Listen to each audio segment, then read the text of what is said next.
Welcome to the channel if you've never been here before. This is Movie Readings, where I take entire Hollywood scripts and read them from start to finish. Sometimes these take hours to make, so it would really help me out if you could subscribe below and comment with which movies you would like to see in the near future. Of course, you can like or dislike, depending on how you feel about my choice for this video. Without further delay, this is Men in Black from 1997. Enjoy. A million stars wink in the night desert sky. Down here on Earth, an insect, one of those big, beautiful, multicolored four-winged jobs, glides effortlessly on the breeze, wafting along through the crisp Texas air.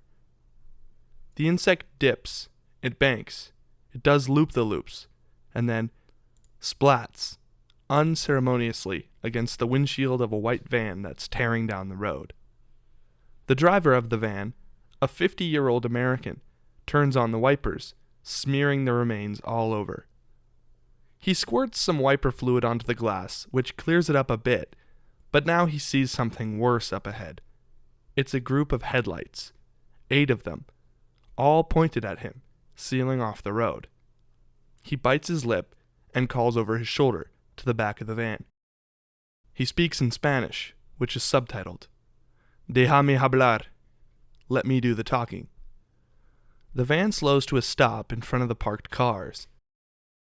All government-issue 4 doors, with INS stenciled on the sides. 7 or 8 INS agents stand in front of the cars imposingly.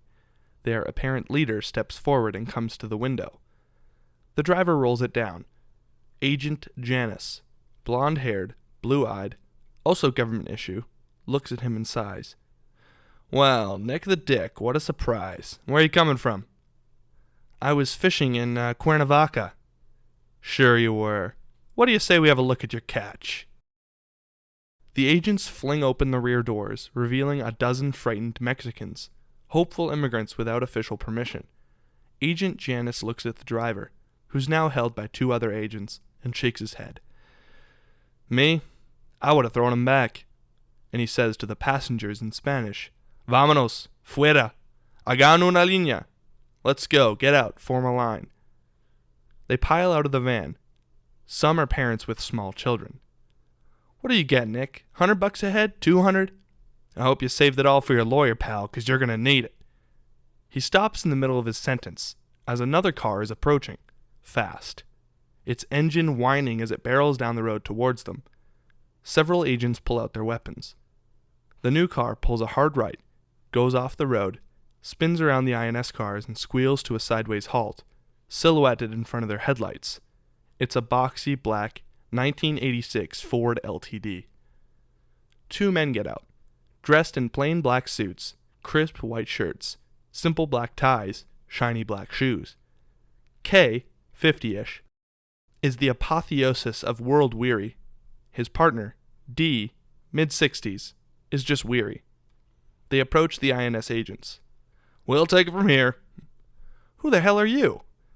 K and D flash some form of ID. INS Division 6. Division 6? I never heard of Division 6. Really? K and D move past him and approach the row of nervous immigrants. What are we thinking, D? Tough call, K.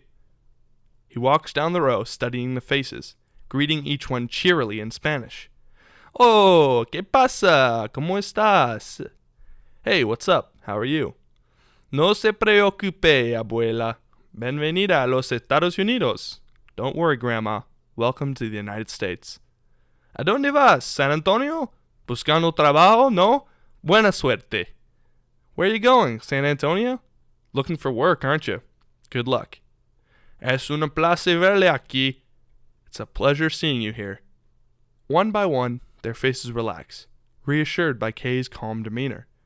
When he reaches the 5th guy, he keeps the same cheery tone, but, ¿Qué dices si te rompo la cara? What do you say if I break your face? The guy smiles and nods. Kay stops. His own smile broadens, and he drops a hand on the guy's shoulder. No hablas ni una palabra de español, ¿verdad, amigo? You don't speak a word of Spanish, right, friend? Again, the guy smiles and nods. Kay looks back at D. We got a winner! Los restos están libres a irse. Langarse. The rest of you are free to go. Scram. Sir. Tomen el camión y vayos. Get on the road and go. Sir, you can't just... Don't sir me. You have no idea what you're dealing with. Silence on the road. The driver grins, jumps back in the front seat of the van. The others pile into the rear, and they tear out of there. We're gonna have a little chat with our friend here. You boys can hit the road and keep on protecting us from dangerous aliens. K and D escort their captive across the road and over a small rise, leaving the stunned INS agents standing alone on the roadway. You ever heard of Division 6? There is no Division 6. Who are these guys? K and D lead their captive into a clearing in the desert brush. D pulls an enormous handgun from a shoulder holster and stays a pace or two off, covering him. K has an arm draped around the man's shoulders. I think you jumped off the bus in the wrong part of town, amigo. In fact, I'll bet dollars to pesos that you're not. He pulls out a small laser device, which he zips neatly down the front of the man's clothes. From anywhere near here. The man's clothes fall to the ground, revealing what he really is underneath. A scaly space bastard, about 4.5 feet tall, with a snout, snail-like tentacles, and independently moving eyes on stalks at the top of his head. The only part of his camouflage not crumpled to the ground is the human-esque head, which he lamely holds in one of his hands. It's propped up by a stick, like a puppet, and it continues to make expressions as he holds it. Mikey? When did they let you out of jail? Mikey replies, an unfathomable combination of grunts, squeaks, and saliva. Political refugee, right. You know how many treaty articles you've just violated? Mikey makes a lame squeak. One my ass. Try 7. From unauthorized immigration to failure to properly inoculate prior to landing. K, off Mikey's objections. Okay, that's enough. Hand me your head and put up your arms. From behind Mikey, they hear a terrified gasp. K and D both look over quickly. One of the alien's eyes, on a tall stalk, whips around too. All 3 of them see Agent Janice, standing just over the rise, staring in frozen amazement. Ah, shit. Agent Janice screams. Mike rips free of the rest of the Mexican disguise, knocks D out of the way, and takes off straight at Janice, screeching a horrible space bastard screech. Janice freezes, terrified. D, shoot him! D struggles to roll over and change the controls on his gun, which fell out of his hand as he hit the ground. D, for Christ! Mike keeps moving, covering the last few yards to Janice quickly. He steps on a rock, launches himself in the air, his dripping jaws cranked wide open. Then there is a sizzling sound, a brilliant white flash, and Mikey erupts in a geyser of blue goo that spatters all over the ground, the trees, Agent Janice's face. Behind where Mikey was, K stands, smoking weapon in hand. On the road, the INS agents pull out their guns and run toward the rise. K has an arm around Janice, whom he is leading further into the clearing. Janice is white, shaking, eyes like silver dollars. That wasn't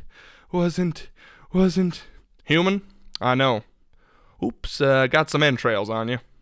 He takes out a handkerchief and wipes off the agent's face. As he does, Janice looks back to where Mikey blew up, then at K, then up to the stars. The other INS agents burst over the rise, shouting questions. Okay, everyone, situation's under control, calm down. If you'll just give me your attention for a moment, I'll tell you what happened. From over the rise, car engines whine in the distance, and headlights start to flash around them. K reaches into his pocket and pulls out a tubular metallic device the size of a pocket recorder. He checks his watch, figures in his head, then dials an electronic counter on the side of the device up to 08. This is called a neuralyzer, a gift from some friends out of town. The red eye here isolates and measures the electronic impulses in your brain, more specifically, the ones from memory. Behind him, 6 more men in black, all wearing black suits and sunglasses, come over the hill. K barks a few orders to them. Give me a splay burn on the perimeter, please. Holes at 40, 60, and 80. What the hell is going on? An INS agent says. Exactly the right question. And the answer lies right here. Right here. Pay attention. Who are you? Really? Really? I am just a figment of your imagination. He holds up the neuralyzer. The agents peer closely at it. Kay reaches into his pocket, pulls out his own black sunglasses, and pushes a button on the side of the neuralyzer. A blinding flash, a tenth of a second long, sears the agent's eyeballs. They stare blankly. God, we are a gullible breed. Behind him, tongues of fire blast from a flamethrower held by one of the men in black. Kay looks back at the INS agents, who are just coming around, as if awakening from a concussion. I mean it, fellas, you are lucky to be alive after a blast like that. The agents look around, confused. What blast? Kay gestures behind him where the men in black are now using fire extinguishers to douse the flames they themselves started. Underground gas veins, genius. You guys need to exercise more caution before discharging your firearms. He jabs a finger into Janice's chest. Especially you. D has moved away from them all and is sitting on a rock, staring up at the night sky, his sunglasses dangling idly from one hand. Kay steps away from the group and finds him. He sits down next to him. I'm sorry about back there. It happens. Didn't used to. He holds up his hands, which tremble with age. The spirit's willing, Kay, but the rest of me. He looks up at the million shining stars overhead. They're beautiful, aren't they? What? The stars. We never just look anymore. I'll tell you, Kay, I will miss the chase. He pulls his neuralyzer from his pocket and looks down at it.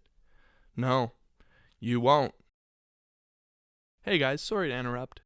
It would really help me out if you could go below and hit subscribe, because YouTube algorithms work on subscribers and also viewership time. So if you could also leave a like and maybe even comment a movie that you would like to see on the channel in the near future. Back to the movie. We cut to Grand Central Station, southern exposure. A shot of the clock on the station's stately southern exposure. We pan down to a pair of feet running. They belong to a man we will know as the perpetrator. As we track with him, he speeds up and out of frame. A new set of feet come into frame. These belong to James Edwards, an NYC cop in undercover street clothes. In the background, about 10 feet behind, are two other cops, trying to keep up. Edwards is a lot faster, though. He pulls out his badge that hangs from a chain under his shirt. Stop! NYPD! He continues running, out of frame, and we see on one of the other cops, overweight, who gives up the chase and drops to his knees, heaving air. All yours, Edwards. The cop fumbles in his pocket for a pack of cigarettes. As they run down the bridge that traverses Park Avenue in the low 40s, the perp veers to the left, and seemingly oblivious to the fact that it's a 30-foot drop, he hurdles the guardrail and drops to 41st Street below. Edwards is surprised by this maneuver, but doesn't waste a second. He too hurdles the guardrail and lands on a double-decker bus, one of those cheesy sightseers that hold up midtown traffic. The bus, of course, is completely filled with Japanese tourists, and it seems like every single one of them has a video camera. Edwards pushes through the crowd. Grand Central Station, off to your left, folks. With the bus still moving, he scrambles down the circular stairs and runs out through the side door. He spots the perp sailing east on 41st Street. Damn it, man, you're making me sweat up my gear. Edwards spots one of those New York Post delivery trucks, the kind with the open back door, rumbling by. He runs and jumps into the back. The perp, meanwhile, is running at top speed when Edwards glides into the frame, leaning off the back of the truck. Yo, man, your luck just ran out. He leaps from the back of the moving truck and tackles the perp. The perp, now straddled by Edwards, is terrified. He's coming! He's coming! And when he gets here, I'll kick his ass too. Edwards is about to slap the cuffs on him when the perp blinks. Nothing unusual about that. But then another set of translucent milky white eyelids underneath his regular eyelids blinks also. Edwards is thrown for a moment, which is all the time the perp needs to pull out his weapon, which is the strangest looking gun you've ever seen. Reacting quickly, Edwards bats it out of the perp's hand. The weapon smashes into the stone wall surrounding Central Park and shatters into a million pieces. What the? The perp kicks him in the nuts and scrambles to his feet and takes off again. Edward staggers after him in pain. The perp leaps over a moving car toward the Guggenheim Museum. Edward tries to follow him, but a bus pulls in front of him. After it passes, the perp is gone. Edward runs over to the museum, leans over the wall that surrounds it, and in the next instant, the perp flies past him. Having leapt from 20 feet down to the top of the Guggenheim, he scrambles up and over the ledge. Edward reacts. He runs to the front door of the museum, shoots it open, and runs inside. He runs from the rotunda up a great ramp of the Guggenheim. On the roof, the perp reaches the top, climbs over the edge, and crunches to the gravel surface. He leaps to his feet and races over to a door. It's locked. He tugs on another. It's locked too.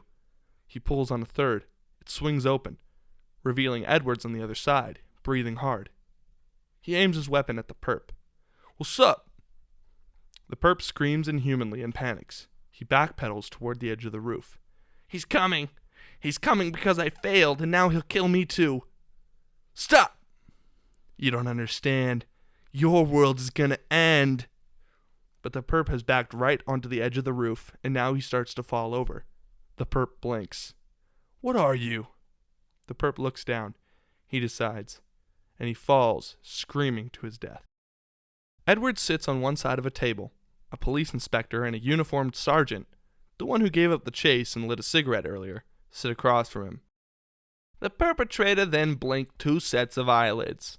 "You mean blinked with both eyes?" "No, sir. He blinked once with one set and then again with a completely different set. Sort of low beam, high beam." "Was that before or after he drew the weapon which you claim evaporated into a million pieces?" "After, sir." "And why do you suppose none of the other officers saw either of these 2 events?" "'Cause some of the other officers are a little soggy in the midsection, and they couldn't keep up, sir." "Hey, Edwards, if you were half the man I am—" "What do you mean? I am half the man you are." "What the hell is your problem?" "My problem is you being all up in my damn face all the time." "I think he threw him off the roof. 10 minutes. Your best shot." "Sergeant, I will talk to you outside. Now." "You need 10 minutes on Stairmaster, you pudgy bastard." A woman sneaks into the room. Dr. Laurel Weaver, 30-ish, dark hair, dark eyes. General aura of darkness around her, stands above him. Laura looks like she was just dragged out of bed, which she was, and saw a spaceman, which she did. She looks over one shoulder once, and then whispers to him. "Laurel Weaver, Deputy Medical Examiner. I believe you. I opened him up.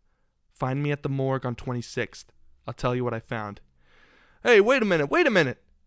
Laurel turns to the door. "You have really pretty eyes." She hurries to turn the corner, but is stopped by someone who remains just off screen. "Dr. Weaver from the coroner's office, working on the John Doe?" Edwards twists in his chair to get a better look. All he sees is Laurel, facing whoever it is in the hallway. "Yes, that's right." "Would you look right here, please?" Someone says something else, and Laurel steps forward, now also out of Edwards' line of vision. "Look where?" Edward stretches even further in his seat when there's a blinding flash from the corridor. Really curious now, he starts to get up. Then Kay steps into the room and closes the door behind him. Edwards rolls his eyes. "Some night, huh?" "Oh, yeah, some night." He crosses to the door. "They were gills." Edwards stops. "Not eyelids." "Who are you?" "Did he say anything to you?" Edwards scoffs. "Yeah, sure. He said the world was coming to an end." "Did he say when?" "You're kidding, right?" "Would you recognize his weapon if you saw it again?" "Absolutely. Let's take a ride." "Wait a minute, I got a ton of paperwork. It's all done." At that point, the inspector sticks his head in, smiles, and gives Edwards the thumbs up. "Good work, Edwards." Edwards looks at the inspector, then at Kay, as they leave. "You ran that guy down on foot? That's tough. That's double tough." In a plain, boxy Ford, Kay drives silent. He raises his hand and nods to a black MIB truck coming in the opposite direction. Edwards, in the passenger seat, is still in his undercover outfit. So who you with? Kay says nothing. You got plain clothes, government-issued wheels, Secret Service, CIA? Kay remains utterly silent. Yeah, well, whoever it is, you're short on funding, referring to the car. Nothing is what it seems, kid. Oh, yeah? My bad 86 Ford LTD. What a luxury ride. Come on, who you with? Cade pulls the car to a stop. I'm part of a secret organization that monitors and polices alien activity on Earth. Kay opens the door and gets out of the car. Edwards follows. Hey guys, sorry to interrupt. It would really help me out if you could go below and hit subscribe, because YouTube algorithms work on subscribers and also viewership time. So if you could also leave a like and maybe even comment a movie that you would like to see on the channel in the near future. Back to the movie. Edwards looks around, sees her standing in front of a pawn shop. This is where we're going? They get out of the car. Jack Jeebs? Guy buys from chain snatchers. Doesn't even sell guns. Really? Alright, you think it's worth shaking him up? Fine, I'll do my thing. Then, I want some answers. Do your thing, kid. Edward goes inside. Jack Jeebs is a sleazy, sarcastic proprietor of the pawn shop. He's not easily intimidated. Officer Edwards, geez, how'd these get here? I thought I turned them into the proper authorities. He casually brushes some Rolexes off the counter. The way I hear it, Jeebs, you got into something a little hotter than some stolen Rolexes. Sure, I'm a big crack dealer now. I just work here because I love the hours. This pisses Edwards off. He grabs Jeebs by the collar, getting angry. I'm talking about guns, Jeebs. High-tech stuff. Come on, Edwards. What you see is what I got. Why don't you show him the imports, Jeebs? At the sound of Kay's voice, Jeebs suddenly pales, a look of fear coming over his face. Hiya, Kay. How are you? The imports, Jeebs. Now. You know I got out of that business a long time ago, Kay. Why do you lie to me? I hate when you lie. He pulls his own gun and aims it at Jeebs' forehead. Whoa, hold on a minute here. I'm going to count to 3. Edwards, seeing that Kay is getting somewhere, joins in the routine. He'll do it, Jeebs. 1. I've seen him do it. 2. Talk to me, Jeebs. He's crazy when he's like this. He's always crazy. Now to Kay. Take a cruise. Get a massage. 3. Kaboom. Kay blows Jeebs' head off, and Jeebs' body collapses to the floor. Edwards is shocked. Edward pulls out his own weapon and points it at Kay's head. Put down the gun and put your hands on the counter. I warned him. Drop the weapon. You warned him.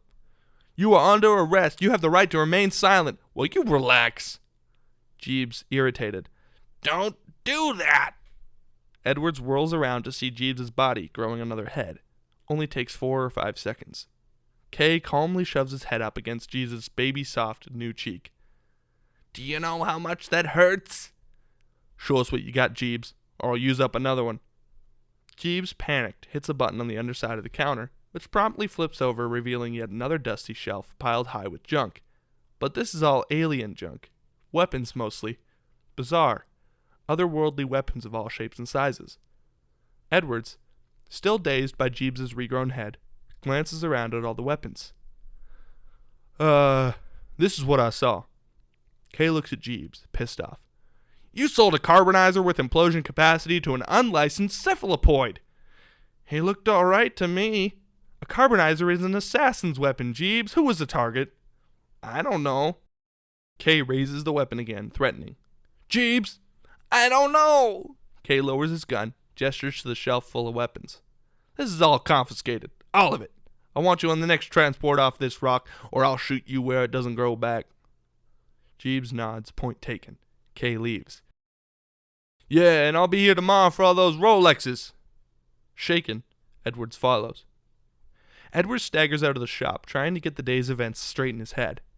The eyelid's fine, the jumping thin fine, and the gun fine, but the head? Searching for a handle on the moment here? Place to file all this? A head doesn't do that. It doesn't just grow back. What's going on? Can't help you, kid. Only comfort I can offer is that tomorrow, you won't remember a thing. Oh no, I'm going to remember this for a long, long time. Kay pulls the neuralyzer from his pocket. He hesitates for the briefest of moments, as if this particular neuralization is different than all the others. Then he puts on his glasses. Ever seen one of these? The flash dims on Edwards and Kay, sitting at a table in a Chinese restaurant. Kay finishing a joke, and the wife says, "Yeah, Harry, I know, but this one's eating my popcorn." He bursts out laughing. Edwards, across from him, is completely disoriented. He looks down. There's a half-eaten order of broccoli beef and several empty bottles of beer on the table in front of him. Huh? Kay checks his watch. Oops, gotta run. Thanks for the egg rolls. Where am I? See what I mean about tequila? You're a bright young man, James. Just lay off the sauce. I'll see you tomorrow, 9 a.m. sharp. He turns and walks out. Edwards checks his watch. A waitress appears. Another beer? Coffee, please. She walks off. Edwards looks at the table. There's a business card lying next to his plate, on which Kay has handwritten, James D. Edwards, Saturday, 9 a.m., 504 Battery Drive. Edwards looks at it, puzzled. He turns the card over and looks at the other side. There's not much there. No name, no phone or fax number, no email address. Just 3 letters dead in the middle of the card. M.I.B. A lonely farmhouse stands amid the fields of upstate New York farm country. Several lights are on, and through a window we can see a silhouette of a man sitting at a kitchen table. The silhouette of a woman hovering over him, bringing things to him. The man, Edgar, waves his arms, ranting. I go out. I work my butt off to make a living. All I want is to come home to a nice clean house with a nice fat steak on the table. But instead, I get this. I don't even know what you call this. In the sky above, it's one of those brilliant star fields. But something strange is happening with one of the stars. It's getting bigger. I'll tell you what it looks like. It looks like poison. Don't you take that away. I'm eating that, damn it. It is poison, isn't it? No, the star isn't getting bigger. It's moving. Towards us. Fast. It goes from a pinpoint to a dime to a nickel to a quarter and works its way into fruit metaphors. I swear to God, I would not be surprised if it was the way you skulk around here like a dog been hit too much or ain't been hit enough. I can't make up my mind. Okay, we're past watermelon now. That thing is huge, and it's starting to glow red hot as it enters the Earth's atmosphere, heading straight towards us, coming here to Beatrice and Edgar's place. The blazing fireball barrels through the sky, snaps off a couple of trees. You're useless, Beatrice. The only thing that pulls its weight around here is my goddamn truck. And slams right through a pickup truck parked in the driveway. A concussive blast follows. Then a geyser of smoke and flame erupts. Stay here. The silhouette of Edgar leaps to its feet, races to the door, and throws it open. Edgar is everything his voice led us to expect. A nasty, bug-eyed redneck carrying a 12-gauge shotgun. His mouth agape, he walks across the yard and stares at the hulking shell that was his truck. The skeleton of the truck is still there, but there's a huge smoldering hole in it, a hole that goes at least 10 feet down into the ground. Figures. He walks to the truck and touches the door handle. Hot. Using his shirt tail, he opens the door and peers down into the hole. In the hole, he sees a smooth curve of metal and a few blinking lights. Embedded into the ground is indeed a spaceship, maybe 8 feet across. Beatrice calls from behind him, standing in the door fearfully. What is it, Edgar? Turns to her. Get your big butt back in that house. Beatrice does as she's told, closing the door behind her. Edgar turns back to the smoldering rock, raising his shotgun in defense. An otherworldly voice comes from deep in the hole. Place projectile weapon on the ground. Edgar staggers back a step, terrified. But then he regains himself, raises the weapon, and steps forward, pointing it menacingly down into the hole. You can have my gun when you pry it from my cold, dead fingers. There is a pause while the voice thinks about this offer. Finally it responds, in a voice and cadence remarkably similar to Edgar's. Your proposal is accepted. A long, hairy pincer flashes out of the hole, grabs Edgar by the head, and pulls him down into the hole.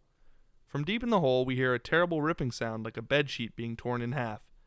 There are some disgusting gushy sounds, and then a moment later, something flies out of the hole and flops onto the ground next to the truck. It's Edgar. Well, sort of. His body parts still hang together. Face, arms, legs, even clothes. but everything inside has been removed, and now he just lies there, flat and empty, like a tuxedo on the floor after the prom. The shotgun flies out and lands beside him. Beatrice sits at the kitchen table, terrified, still wiping away tears from Edgar's diatribe. The door opens and Edgar comes back into the kitchen, seemingly fleshed out again, leaving the door hanging open behind him. He carries the shotgun.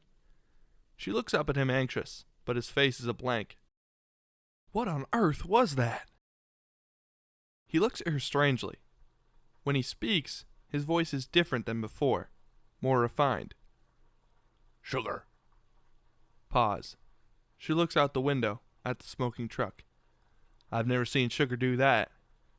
Give me sugar. Puzzled, Beatrice gets up, goes to the cabinet, and grabs a bag of sugar.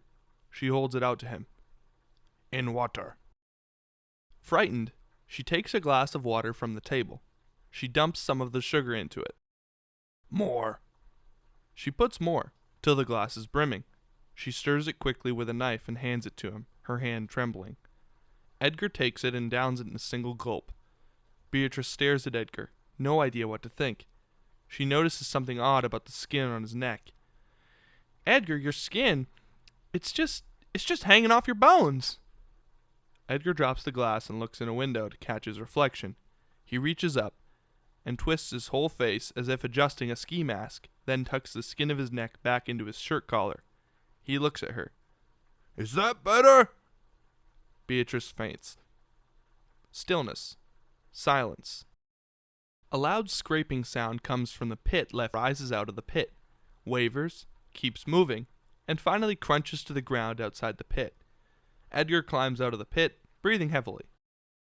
He dusts himself off, continues pushing the ship along the ground, off into the darkness. The next morning, Edwards, holding the small MIB business card in his hand, compares the address written down by Kay to the address on the utterly nondescript building in front of him. It's 7 stories high, gray, windowless, perfectly square, squatting on a bridge over the road like a fat guy on the John. Hey guys, sorry to interrupt. It would really help me out if you could go below and hit subscribe, because YouTube algorithms work on subscribers and also viewership time. So if you could also leave a like and maybe even comment a movie that you would like to see on the channel in the near future. Back to the movie. Edwards steps through a heavily barred metal door and into a long, bizarre room. One wall is entirely dominated by an enormous blades of a tunnel vent air intake. There is an elevator at the far end of the room and an old security guard, the rent-a-cop kind, reading a comic book on a folding metal chair halfway across.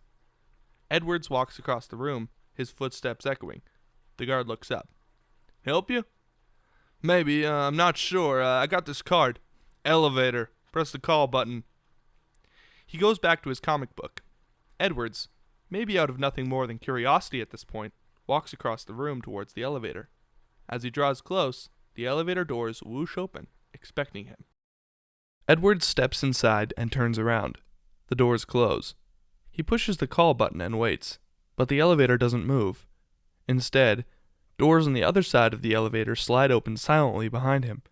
Edwards waits, unaware. From behind him, someone clears their throat. Edwards turns around and finds himself standing in an interview room. This back room is every bit as mysterious and unfamiliar as the entryway. Standing at the front of the room is Zed, a wiry-haired career G-man, an old-school bureaucrat, wearing the exact same kind of suit that Kay had on last night. 6 other hot recruits sit in egg-shaped chairs, staring at Edwards. One chair is empty. You're late. Sit down. Edwards takes the remaining chair. The elevator doors slide shut. Zed continues addressing the recruits. My name is Zed. You're all here because you're the best of the best. Marines, Navy SEALs, Army Rangers, NYPD. They all turn and regard Edwards a little smugly. He gives it back. And we're looking for one of you. Just one. What will follow is a series of simple tests designed to quantify motor skills, hand-eye coordination, concentration, stamina. I see we have a question. Edwards' hand is up. Indeed, up. Why, I'm sorry. It's just no one really asked this, but why exactly are we doing this? Silence. Then one of the young recruits eagerly raises his hand. Zed calls on him. Son! Loud and formal. Jake Jensen, West Point, graduated with honors. We're here because you're looking for the best of the best of the best, sir! Edwards tries to stifle a laugh, but can't. What's so funny, Edwards? I don't know, sir. This guy, best of the best of the best of the best. Nobody is with him on this. It just struck me as... Now he's totally serious. Humorous, sir. Short pause. Then Zed continues. Okay, let's get going. The recruits scribble away at a written test. It's a thick document. Reasoning skills, general knowledge, diagrams. The recruits seem to be really powering through it, filling in answers after answer. But no desks have been provided for them. They're all still in their chairs, writing uncomfortably on their thighs or knees. Edwards is really struggling. He writes 2 words on one answer, then decides to erase it. The lack of a writing surface is driving him crazy. His pencil even tears through the paper. He looks up. In the middle of the tile floor, there is an unused table. Edwards gets up, goes to it, grabs hold, and drags it, screeching deafeningly back to his chair. Everybody looks up, wincing at the horrible sound that fills the room. Edwards sits back down, now writing on the table. That's better. Zed raises an eyebrow. He stares at Edwards, then looks up toward a smoky glass window. Behind the dark glass, a figure stands, staring unemotional. MIB building, shooting gallery. 7 weapons rest on a table in the middle of the otherwise empty triangular room. The 7 recruits stand in front of the table. There's an odd moment, where everyone sort of looks around at each other at the blank walls. Any of you guys know what we're doing here? Marine, clipped, unquestioning. Looking for the best of the best of the best. Edwards, who can't help but smile. Well, yeah, I know, but...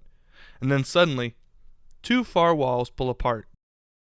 The whole room pulsates, and the air is suddenly filled with a bewildering swirl of stroboscopic images, both human and alien. Everywhere is color, light, and movement, a holographic mass of strange shapes and characters moving simultaneously.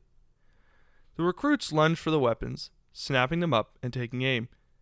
6 shots are fired at once, and then, a second later, a 7th shot is fired. Everyone stares at Edwards, who put his gun down last. There's an awkward silence.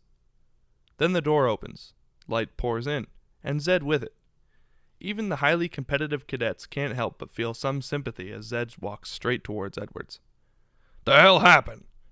Hesitated, sir. Zed looks into the gallery. Most obvious in the frozen tableau of creatures is a lunging, snarling beast, which has 3 bullet holes in its chest. Next to it is a massively deformed humanoid creature with a large hook for a head, who also has 3 holes in it. In the back corner of the gallery there is a single bullet hole in a pretty 8-year-old girl.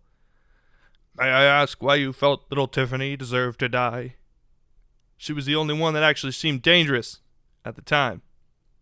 And how did you come to that conclusion? Hookhead guy, you explained to me how he could think with a hook for a head. Answer, it's not his head.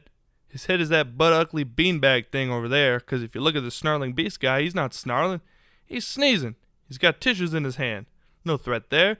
And anyhow, these girls' books are way too advanced for an 8-year-old's, and besides, from where I'm looking, she was the only one who appeared to have a motive, and I don't appreciate your jumping down my throat about it.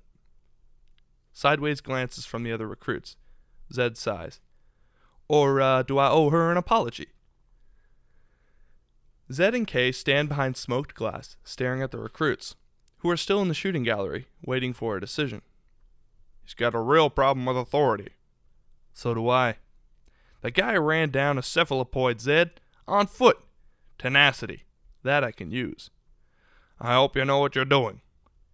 Zed turns and walks away. Kay stares through the glass at Edwards, who stands alone on one side of the room, apart from the rest of the group. Zed reappears on the side of the glass, coming through a door and into the shooting gallery. As he talks, Kay turns and walks off.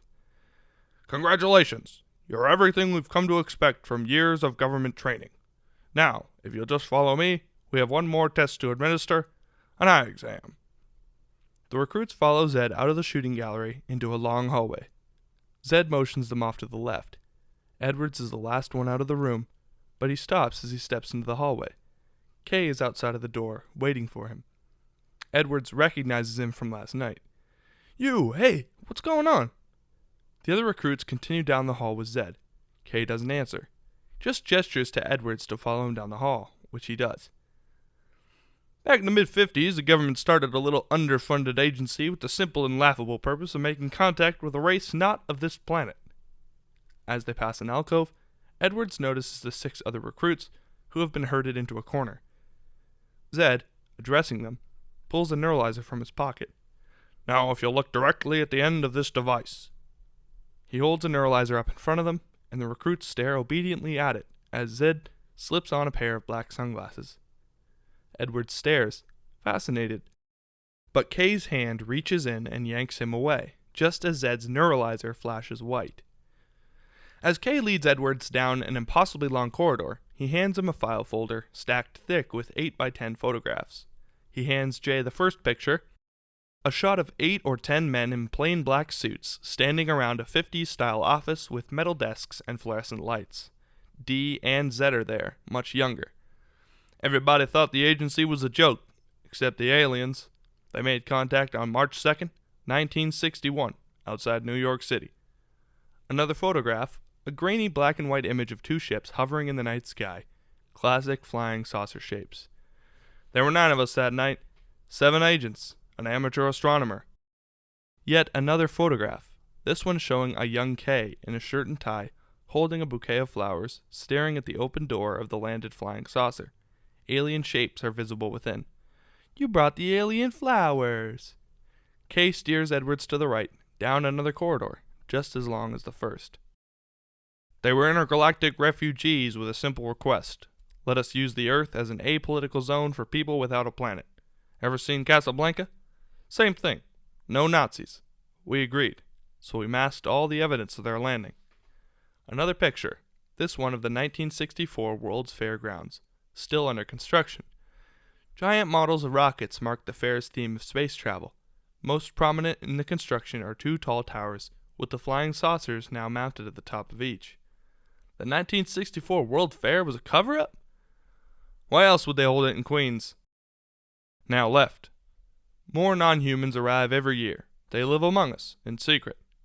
I see. Not to change the subject, but when was your last CAT scan? Every 6 months. It's company policy. Well, thanks for the very amusing morning, but I'm hoping you'll show me the door where I came in, 'cause this is where I go out. They have stopped next to an unmarked door. Kay throws it open and steps inside. Yeah, sure, hang on. I want to grab a coffee while we're right here.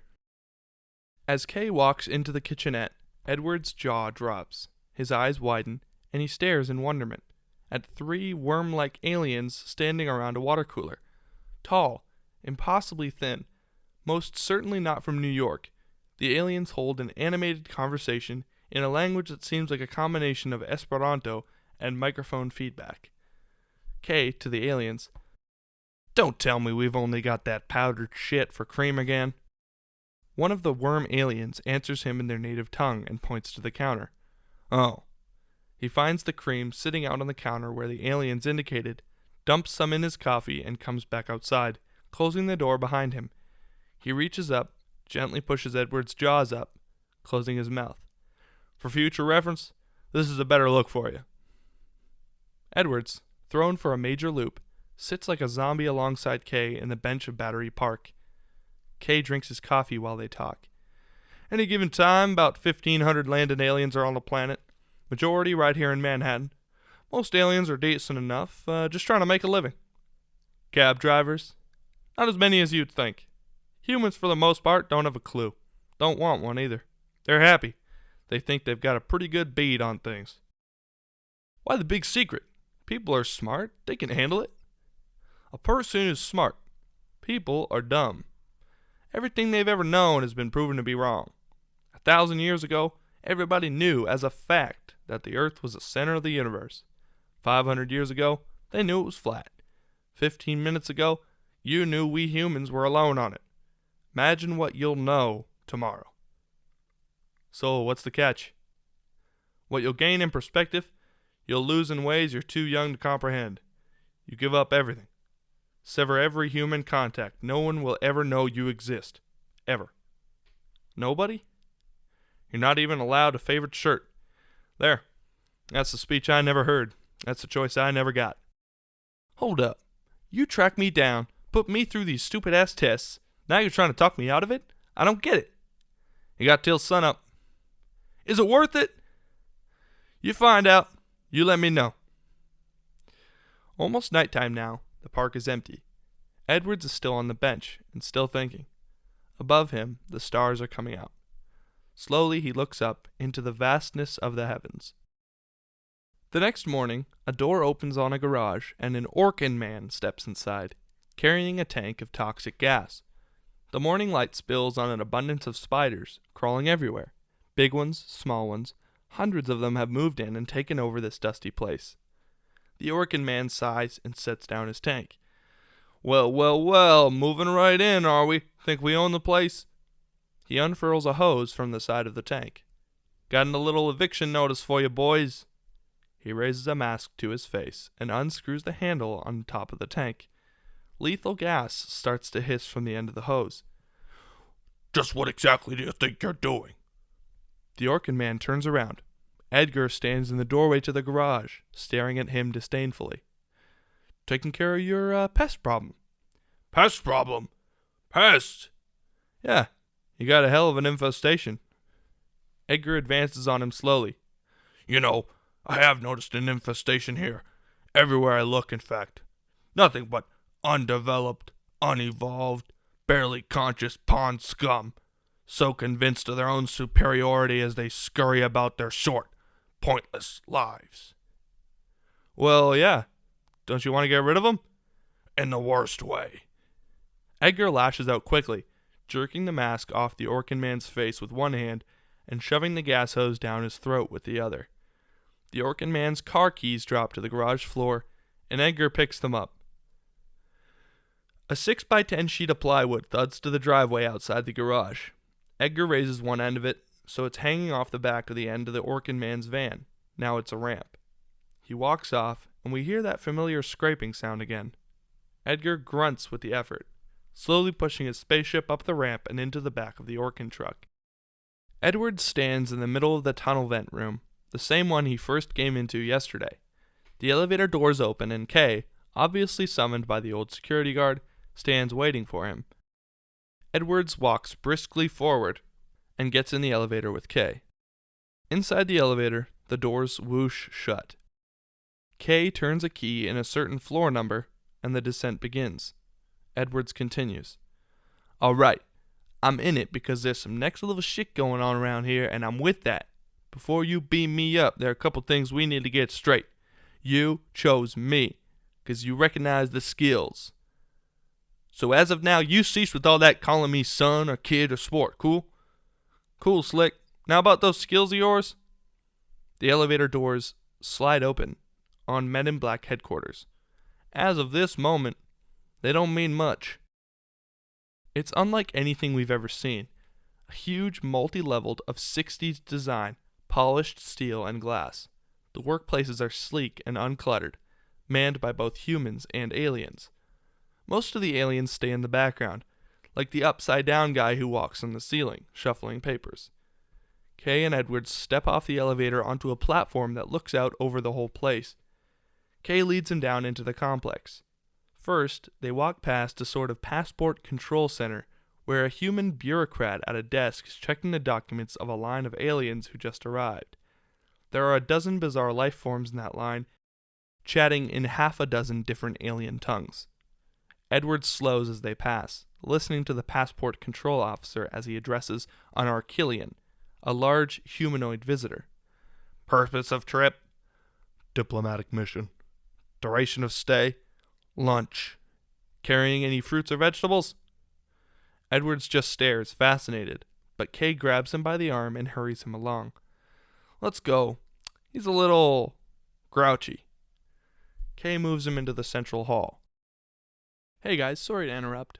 It would really help me out if you could go below and hit subscribe, because YouTube algorithms work on subscribers and also viewership time. So if you could also leave a like and maybe even comment a movie that you would like to see on the channel in the near future. Back to the movie. Couple hours wait after a 17 light year flight would get on anybody's nerves. What branch of the government do we report to? None. They started asking too many questions. So who pays for all this? Oh, we hold a few patents on gadgets we confiscated from our out-of-state visitors. Velcro, microwave ovens, liposuction. At the storage cage, Kay turns a key in the lock of the caged-in area and throws the door open. Inside, there are piles of sophisticated-looking devices stacked on shelves and tabletops. Kay picking something up. Here, a new recording device to replace CDs. Now I gotta buy the White Album again. This is amusing. Universal translator. He holds up a cylindrical metal tube and a small wire clip that looks like a lapel microphone. We're not supposed to have it. I'll tell you why. Human thought is so primitive, it's considered an infectious disease. Makes you proud, doesn't it? Edwards picks up a small yellow ball from one of the shelves. What's this? Don't touch that! The ball zings out of Edwards' hands. It flies into a main complex, hits the ceiling, and ricochets around the room, faster than the eye can follow. Various shots of humans and aliens ducking, dodging, and jumping out of its way. On Kay as he calmly, a little wearily, slips on an old-looking metal glove over his right hand. He raises his hand, and the yellow ball zings into it. Kay catches the ball calmly. Caused a 77 New York blackout. Practical joke by the great attractor. He thought it was funny as hell. They leave the room. Sorry. On the main floor, they walk briskly across the room, reaching a giant screen on the far wall. Observation, the heart of our little endeavor. The screen displays a map of the world on which thousands of tiny lights blink in all parts of the globe, log lines of data flashing next to them. This map shows the location of every registered alien on Earth at any given time. Some of them we keep under constant surveillance. He hits a button on the console, and the map is replaced by hundreds of boxes, each with smaller video images. Everyone on these screens is an alien. To the public, normal. In private, you get the idea. On the screens, we see live images of aliens. Aliens who look like aliens are in spots where they can't be seen. Aliens who look human are functioning right out in public, including Sam Donaldson, Michael Jackson, and Tony Robbins. Meet the twins. Kay gestures to two small bony creatures with 8 arms each and single eye growing out of a central stalk in their heads. They turn around and wave 2 or 3 arms each. I gotta be honest about something. Makes no sense? It makes perfect sense. When I was a 3rd grader in Philadelphia, they told me I was crazy because I swore that our teacher was from, Venus or something. Mrs. Edelson. Edwards, stunned, looked at Kay as 4 Eyes boots her onto the screen. Mean face, cat glasses, bony fingers, extremely well-hidden tail. Jupiter, actually. Well, one of the moons. With their remaining arms, they punch button after button on the enormous console. Zed, who is standing up close to the screen, walks over to Edwards, sizing him up. What's your jacket size, Edwards? 40, regular. Then let's put it on. Put on what? The last suit you'll ever wear. Like the rest of the place, the MIB locker room is all white. White walls, white floors, white ceiling, white lockers. Zed's voice comes over. From now on, you'll dress only in attire specially sanctioned by MIB Special Services. Edwards reaches out and opens a white locker, revealing a black suit hung from a hanger in the middle. Above it, on the shelf, a black hat and a pair of black sunglasses. On the bottom, a pair of shiny black shoes. Kay is at a computer terminal. On screen are Edwards' birth certificate, driver's license, social security card, library card, everything. Zed's voice continues. You'll conform to the identity we give you. Eat where we tell you. Live where we tell you. You get approval for any expenditure over $100. Edward stands in a cramped white booth. He holds both his hands on a 10-fingered keypad, pressing down hard.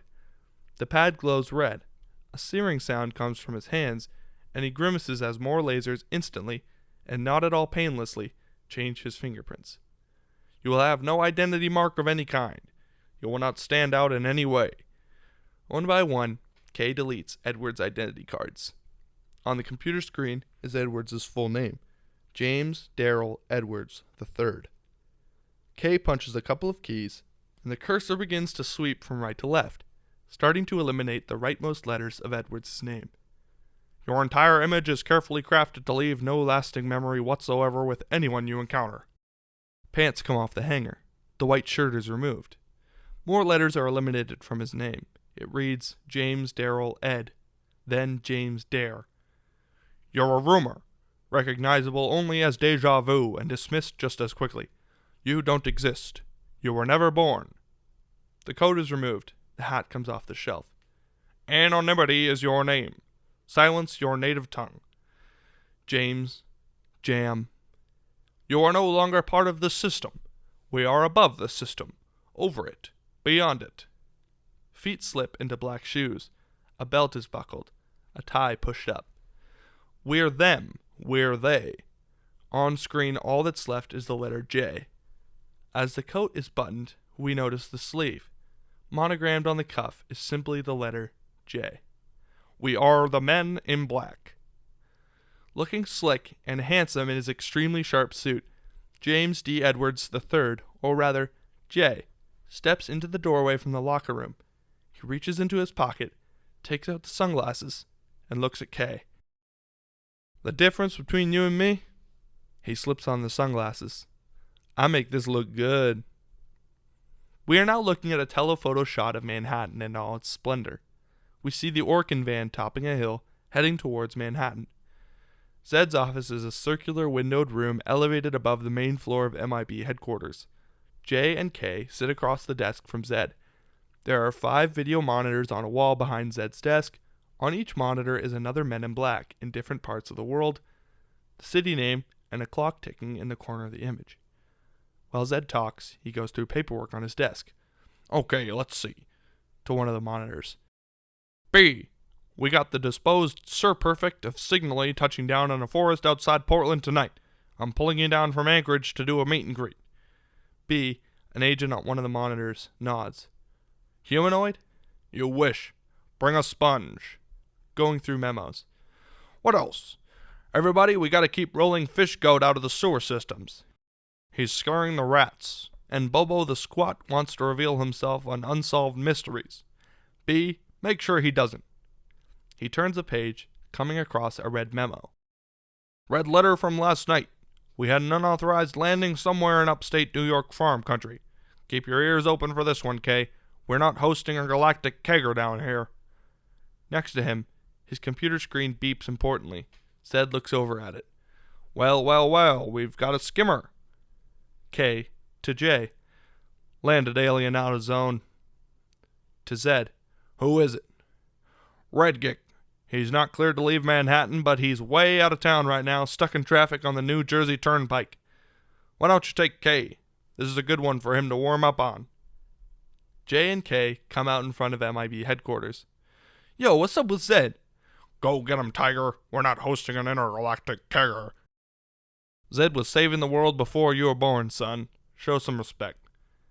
An MIB mechanic pulls up in K's black LTD and hops out, leaving the door open. Jay sizes up the car. We got the use of unlimited technology from the entire universe and we cruise around in this? K glares at Jay. He's getting annoyed. They get in and slam the doors. K starts the car and the engine hums quietly. Seat belt. You know, y'all gotta learn to talk to people. You could be a little kinder and gentler. K grits his teeth. Buckle up, please. Now did that hurt? K shifts the car into reverse. The awesome power of the car kicks in, and Jay sails forward, thwacking into the dash. Kale shifts into forward and taps the gas, slamming Jay back into his seat. Making fun of my ride. A lighted panel rotates into place between the 2 front seats. Jay's hand falls by accident on a flashing red button in the panel. Jay, the button. Yeah? Never push the button, Jay. Jay jerks his hand away. The LTD is now stopped by the side of the road, dust swirling around it. Ahead of it, another car has pulled over. Kay gets out. Jay follows a moment later, shaky-legged. Kay walks up to the window of the car they've stopped. The driver, a guy in his mid-30s, with a wife in her mid-30s, rolls the window down. "License and registration, please." The driver hands over some documents. Kay flips through them. "Other license and registration, please." The guy digs out 2 other cards and hands them over. Jay peers over Kay's shoulder. The photographs on the resident alien ID card are 2 friendly-looking reptile types, husband and wife, smiling at the camera, their long, skinny tongues dangling in a friendly sort of way. Kay hands them back. "Your resident card has you restricted to the 5 boroughs only. Where do you think you were going?" "It's my wife. She's well, look." Kay leans down and looks in the window. Mrs. Redgick is in front, moaning in pain, holding her swollen belly. Kay straightens up fast. "Oh, God. How soon?" Mrs. Redgick screams in pain. "Real soon." For the first time since we've seen him, Kay is nervous. "Okay, all right, no big deal." To Jay, "You handle it." "Me?" "Sure, it's easy. You just sorta catch." Mrs. Redgick screams again. Redgick gets out of the car, worried. "Are you sure he knows what he's doing?" "Yeah, hell, sure. He does this all the time. Come on, let him work." "Redgick, I want to ask you something." Kay gives Jay a supportive slap on the back and leads Redgick away to the rear of the car. Jay stays in the background and opens the rear door tentatively. He leans down into the car. "Oh, God, I see it, I see it, I see it!" A few yards from the car, Kay turns Redgick to face him. "Croag, the midwife's back on 64th and 8th. You were headed out of town." "Well, we were, meeting someone." Suddenly, a tentacle whips out from between Mrs. Redgick's legs, cracks the whip once, and wraps around the doorpost, grabbing hold.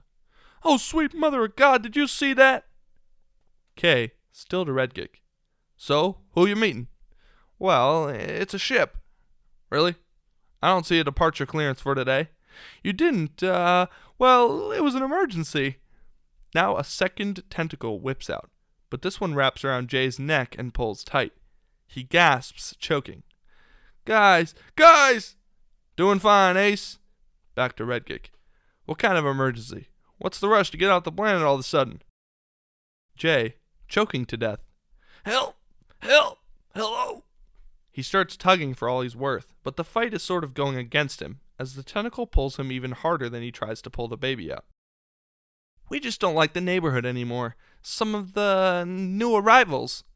Redgick looks at Kay, clearly concealing something, but darts his eyes away. "What new arrivals? Does this have anything to do with the crasher from last night?" "Can you guys do this later?" But at that moment, Jay finally gets a foot up, and the door frame acquires leverage and rips the baby free. He falls flat on his back in the dirt, the multi-tentacled lizard-like baby resting squarely on his chest. Oh, man." Kay turns and claps Redgick on the back. "Congratulations, it's a lizard." Jay looks down at the creature cooing and nestling on his chest. "Hey, it's sorta..." It vomits on him. Back in the car, Jay wipes the last of the puke off his suit while Kay starts up the car. "Anything about that seem unusual to you?" Jay just looks at him, very Jack Benny. "Pick." What kind of new arrival would scare Redgick so bad that he'd risk a warp jump with a newborn? He thinks. "Let's check the hot sheets." Close on various supermarket tabloids as a hand flips through them, there are headlines like "Pope a Father" and "Top Doctors Baffled, Baby Born Pregnant" and "Man Eats His Own House." The subhead on that one is, "And that's just the appetizer," says neighbor. Kay and Jay are at a downtown newsstand. Kay is furiously searching through the tabs. Jay is standing behind him, a little embarrassed. "These are the hot sheets?" Kay pulls a copy of the Weekly World News from the stand and gives the guy $1.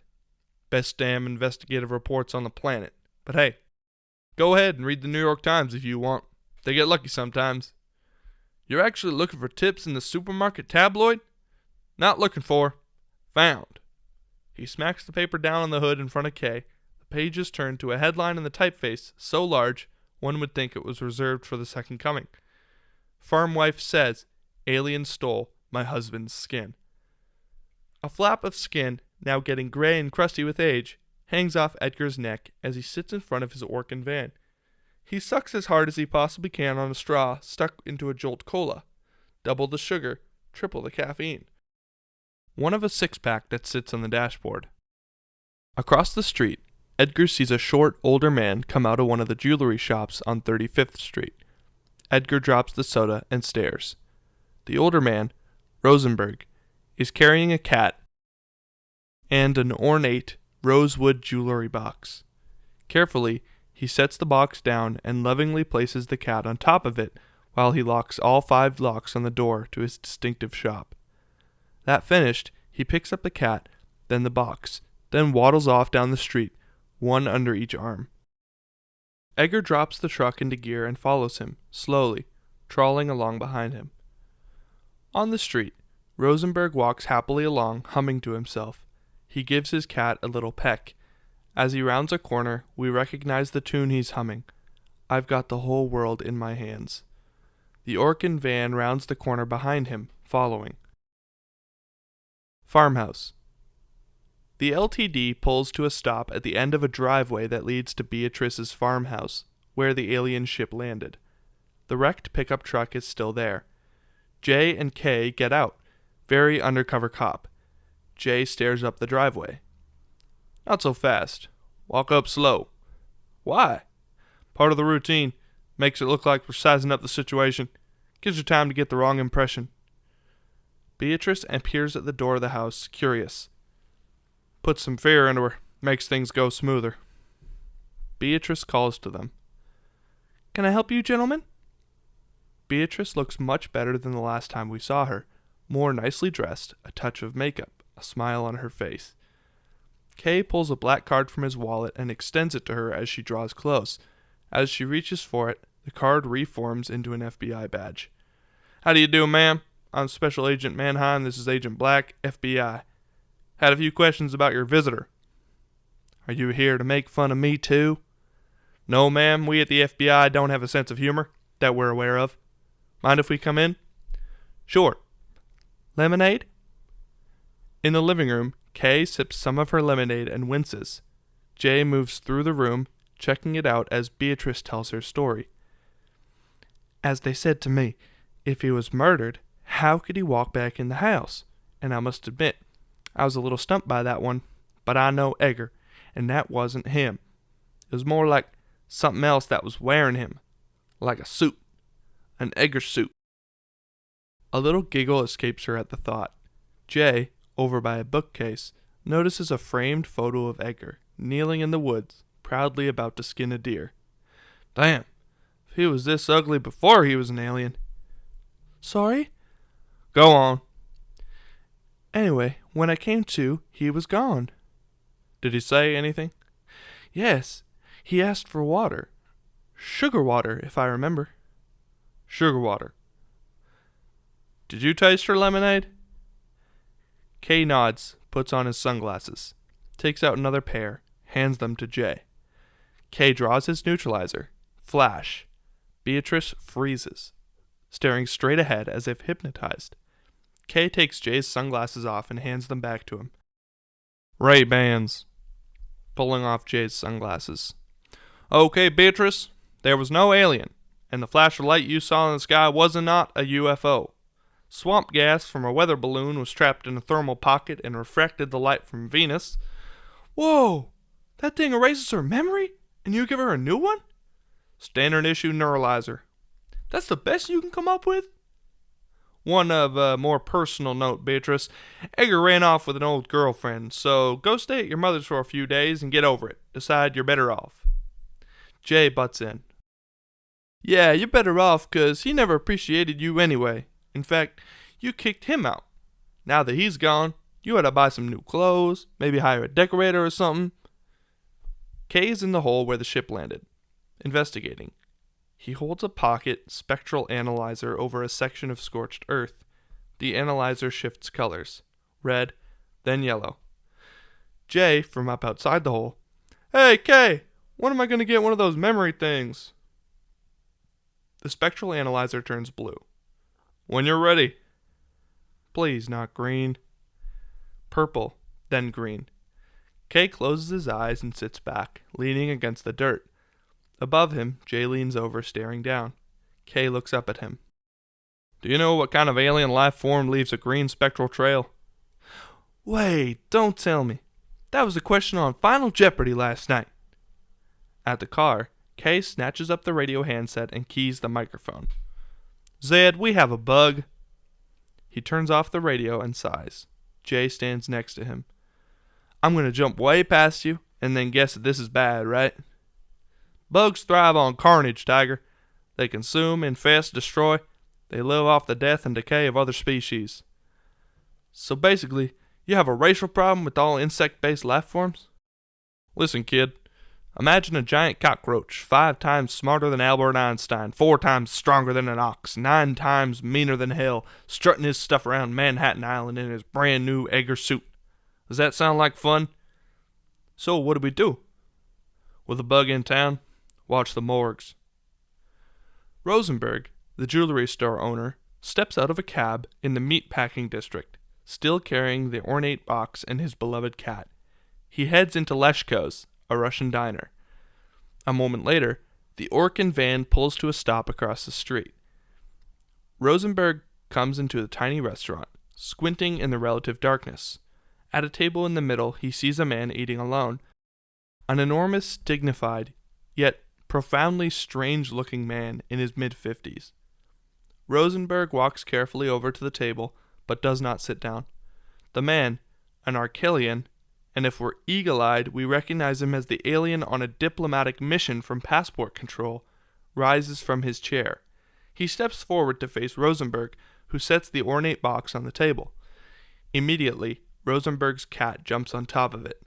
Rosenberg and the Arquillian stare at each other for a long moment, then embrace each other. The embrace has an odd, formal quality to it, like a mafiosi coming to a sit-down. They hold on, long and hard, and both seem choked with emotion. Finally, they break apart and take their seats. They speak in a bizarre alien tongue, which is subtitled. Rosenberg wipes away tears. Sorry I'm late. The cab drivers on this planet are terrible. Your Majesty, you are in grave danger. Yeah, and they overcharge you every time. Sir, a bug landed here. We must get you off the planet. A bug? He must know why I'm here. We think he does. Noticing the ornate box on the table. Is that what I think it is? No, just some diamonds for your children. Do we have time to eat? The Arquillian relaxes. Sure, I ordered you some pierogi. In the kitchen, the Russian cook slaps 2 orders of pierogi up on the stainless steel counter. Table 6 is up! And turns away back to the grill. A hand reaches in, takes the plates, and sets them on a tray.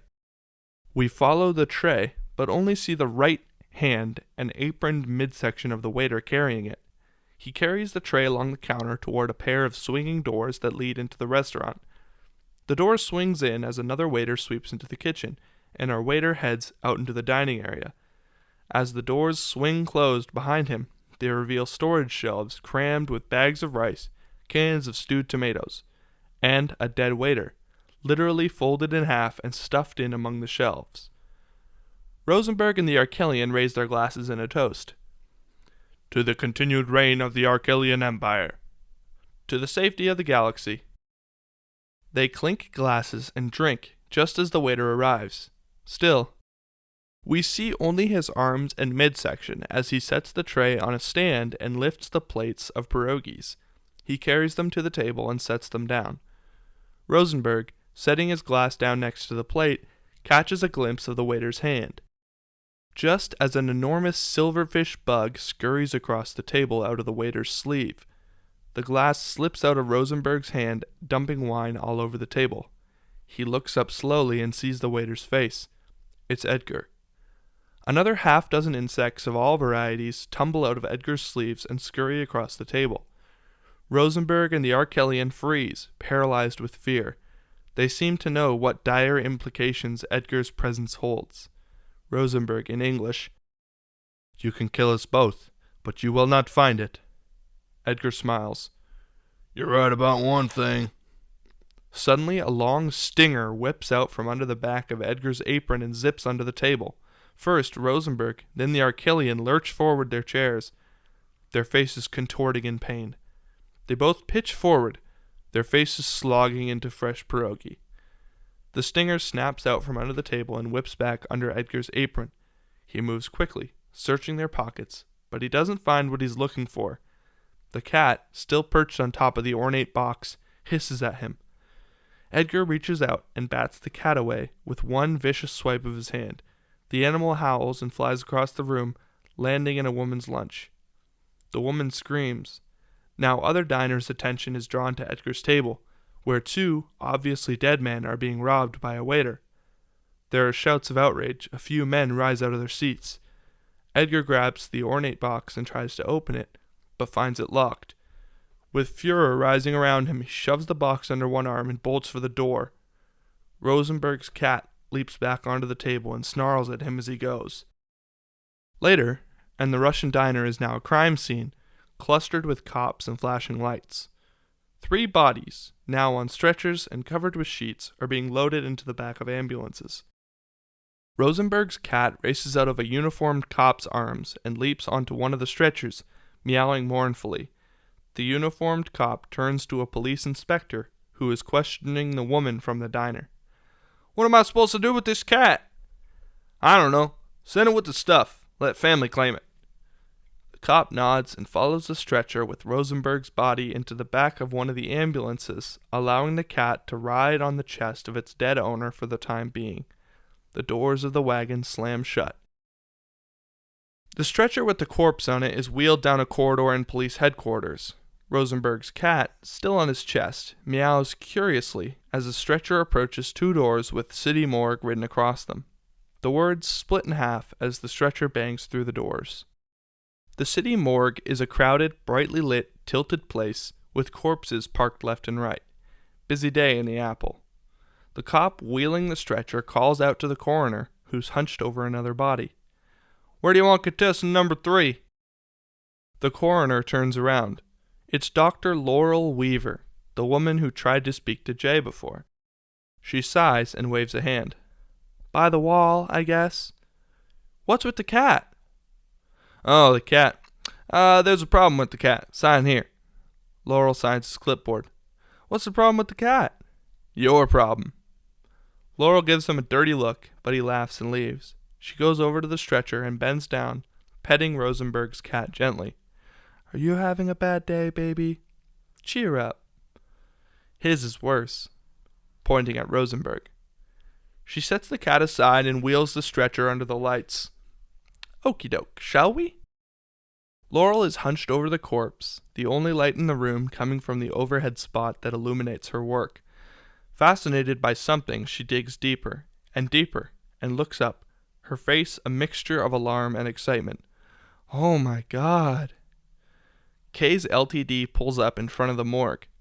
2 men in black suits hurry down the stairs into the corridor outside the morgue. They hasten down the hallway, their shoes clicking in perfect lockstep, heading for those swinging doors at the other end. J and K, men in black on a mission. In the morgue, Laurel has fallen asleep on her desk, her head in her arms. Rosenberg's cat sits on the desk next to her, licking its paws. Suddenly, the cat looks up, meowing urgently. Laurel looks up and, following the cat's gaze, turns around slowly in her chair. J and K stand in the doorway staring at her. K steps forward, holding out that black card again. It reforms into another kind of official ID. This time it says, Department of Public Health. Laurel into the recorder. Approximately 112 degrees at the time of autopsy, indicating quite impossibly a post-mortem increase in body temperature. Examiner attempted to verify result rectally, only to find the subject was, without rectum, which can only be described as, well, really weird. Dr. Leo Manville, Department of Public Health. This is Dr. White. She looks up. J and K are standing there. Yeah, well, whoever you are, I'm afraid I'm going to need to see some ID. He hands her his carte noire, which changes to read Dr. Menville, Department of Public Health. She hands it back. Checking her watch, "You boys must not have much of a home life." "We watch the morgues very carefully. You got something unusual?" "I'd say so. Triple homicide." She gets up and goes to the Arquillian's body, which is still out on the table under the lights. The first corpse was perfectly normal, except that he was broken in half. But when I opened up the other two, well, look. She throws back a sheet, revealing to them only, not us, the fully dissected Arquillian. Kay raises an eyebrow. Jay nearly retches. "There's a skeletal structure at work here unlike anything I've ever seen." Kay steps past her, going straight to the body. He begins to examine it. "I'll have a look at this one, Dr. White. Why don't you and Dr. Weaver check out the other body?" "This way, Doctor." Jay and Laurel cross the room to where Rosenberg's corpse lies out on another gurney. "This one's even stranger. I did a full laparotomy. I started with the lesser curvature of the stomach, though if you want, we could begin at the gastroesophageal conjunction." I think we should start at the same place you did." "All right." Jay hears a meow and looks down. Rosenberg's cat is rubbing up against his leg. "Your cat?"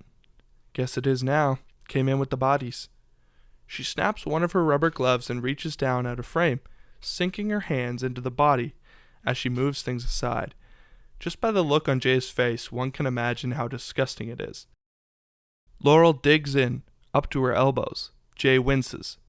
She pulls out one bloody glove to wipe a strand of hair out of her face. He looks at her, and she winks at him. He's surprised. She laughs. "Okay, dive right in. God knows he won't mind." Jay is reluctant, so she rolls her eyes and helps him, taking him by the hand and guiding him into the thick of the corpse. "You have pretty eyes."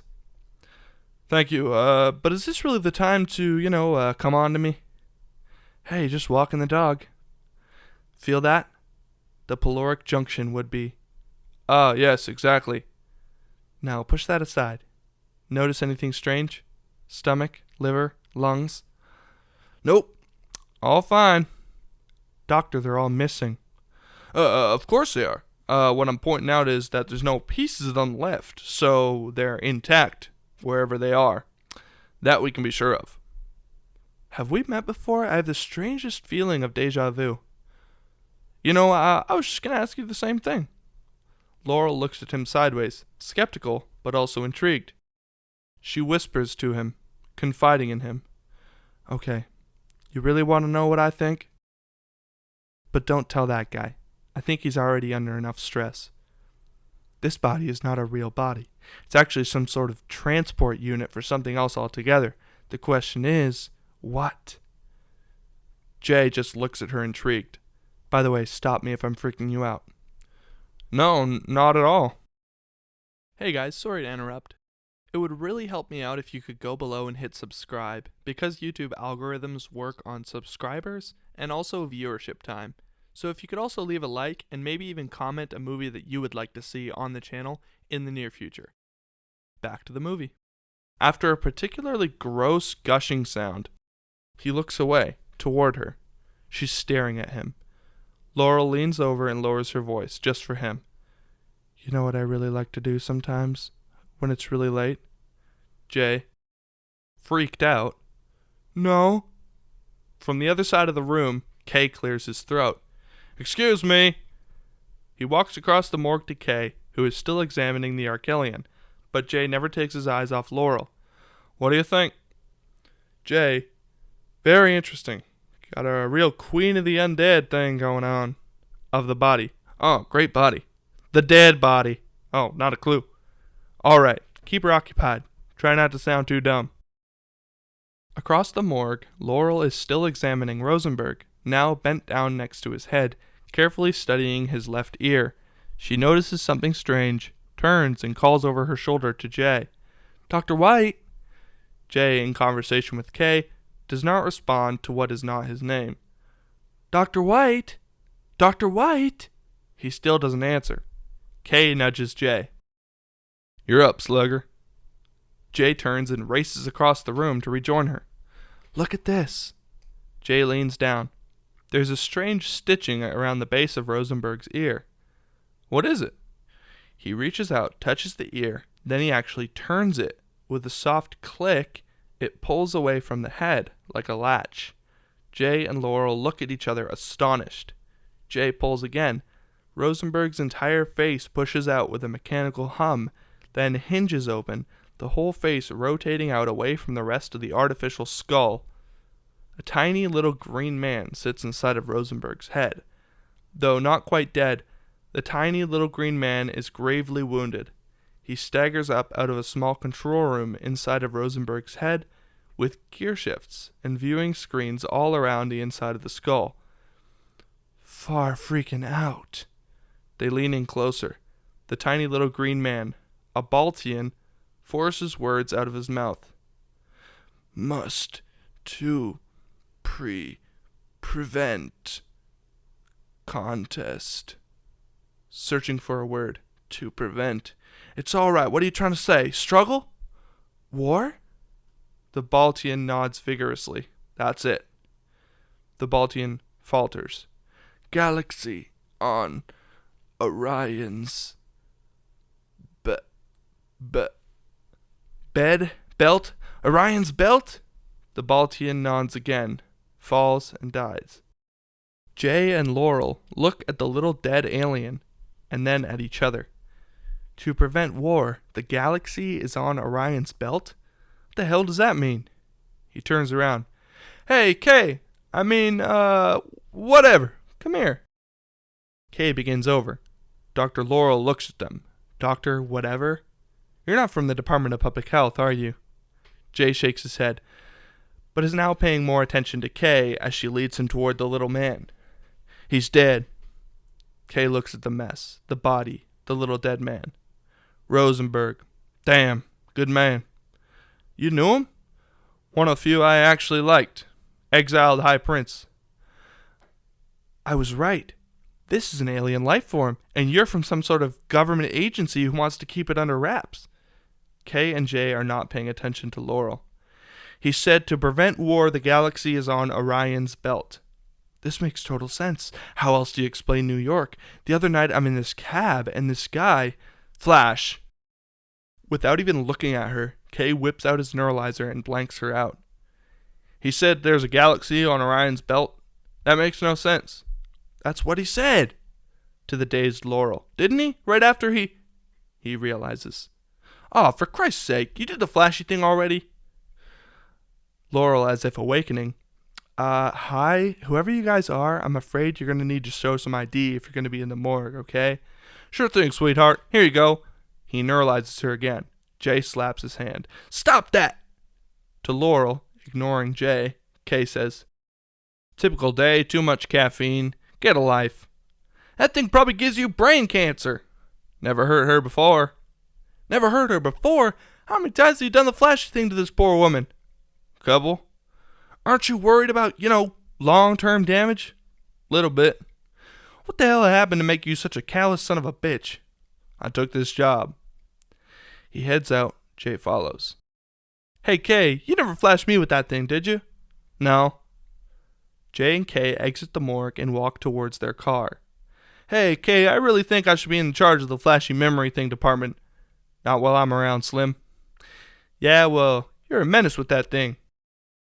An MIB containment vehicle pulls up and 4 men dressed in black suits get out. Kay, to one of the agents, we've got 2 dead aliens in there and a deputy medical coroner in need of a new memory. The Orkin van is parked in an alleyway somewhere downtown. From inside, throaty wails of frustration can be heard. 2 passerby hear the racket and hesitate, wondering if they should get involved. But an inhuman growl rattles the entire van and they wise up, hurrying on their way. Inside the van, the ornate rosewood box is now battered and scarred, its various locks holding tight against Edgar's repeated attempts to claw his way into it. Crammed into the back of the van along with his spaceship, Edgar wedges a screwdriver into the thin opening between the top and the rest of the box and smacks it with his right fist, doing nothing. He bellows in rage and hurls the box across the side of the van, where it finally cracks a hinge. Edgar snaps it up, pries the rest of the hinge off with the screwdriver, and wrenches the top of the box. Inside there are dozens of precious glittering diamonds, which he promptly tosses aside as worthless, but the rest of the box is empty. No, no, no, no! He rips the box apart with his bare hands. There's nothing else in there. As Lower Manhattan is waking up, J and K enter the building. Despite the early hour, the headquarters is going full blast. The large screen displays the familiar grouping of stars that is the constellation Orion. J and K hurry in. K peels off to one of the monitors. J heads for Z. Doesn't anybody believe in sleep around here? The twins keep us on Alpha Centaurian time. It's a 37-hour day. Give it a few months. You'll get used to it. Or you'll have a psychotic episode. He points up at the screen with a laser pencil. Here's Orion, the brightest grouping of stars in the northern sky. He points. And here's Orion's belt. He indicates 3 stars that make up the belt. That's what the little guy was talking about. To prevent war, the galaxy is on Orion's belt. There's no galaxies on Orion's belt. The belt is just these 3 stars. Galaxies are huge, made up of billions of stars. Switches off the laser pointer. You heard wrong. You're attracted to me, aren't you? J starts to cross over to another monitor where K is sitting alone, tie loosened, slightly disheveled. On the screen, the word searching blinks, encouraging patience. The image changes to a satellite view of North America, which quickly zooms in on the southwest. On the screen, the satellite view zooms down to Arizona, then a city, then a neighborhood, then a block, then a backyard. The printout changes to subject acquired. The image comes into sharp focus on one backyard in particular, where we get a good look at a middle-aged woman. Subject, Elizabeth Ann Reston, present location, residence, 553 Fairfield Avenue, Temple, Arizona. Whoever Elizabeth Ann Reston is, she's lovely. She's sitting on a picnic table at her backyard at the moment, unaware that she's being watched by an eye in the sky, just as K is unaware that J is standing behind him. J notices the monitor with the middle-aged woman on it. He looks at K's expression, then back at the monitor. Pretty lady. K clicks off the picture of her. J drags a chair and sits down. J continues.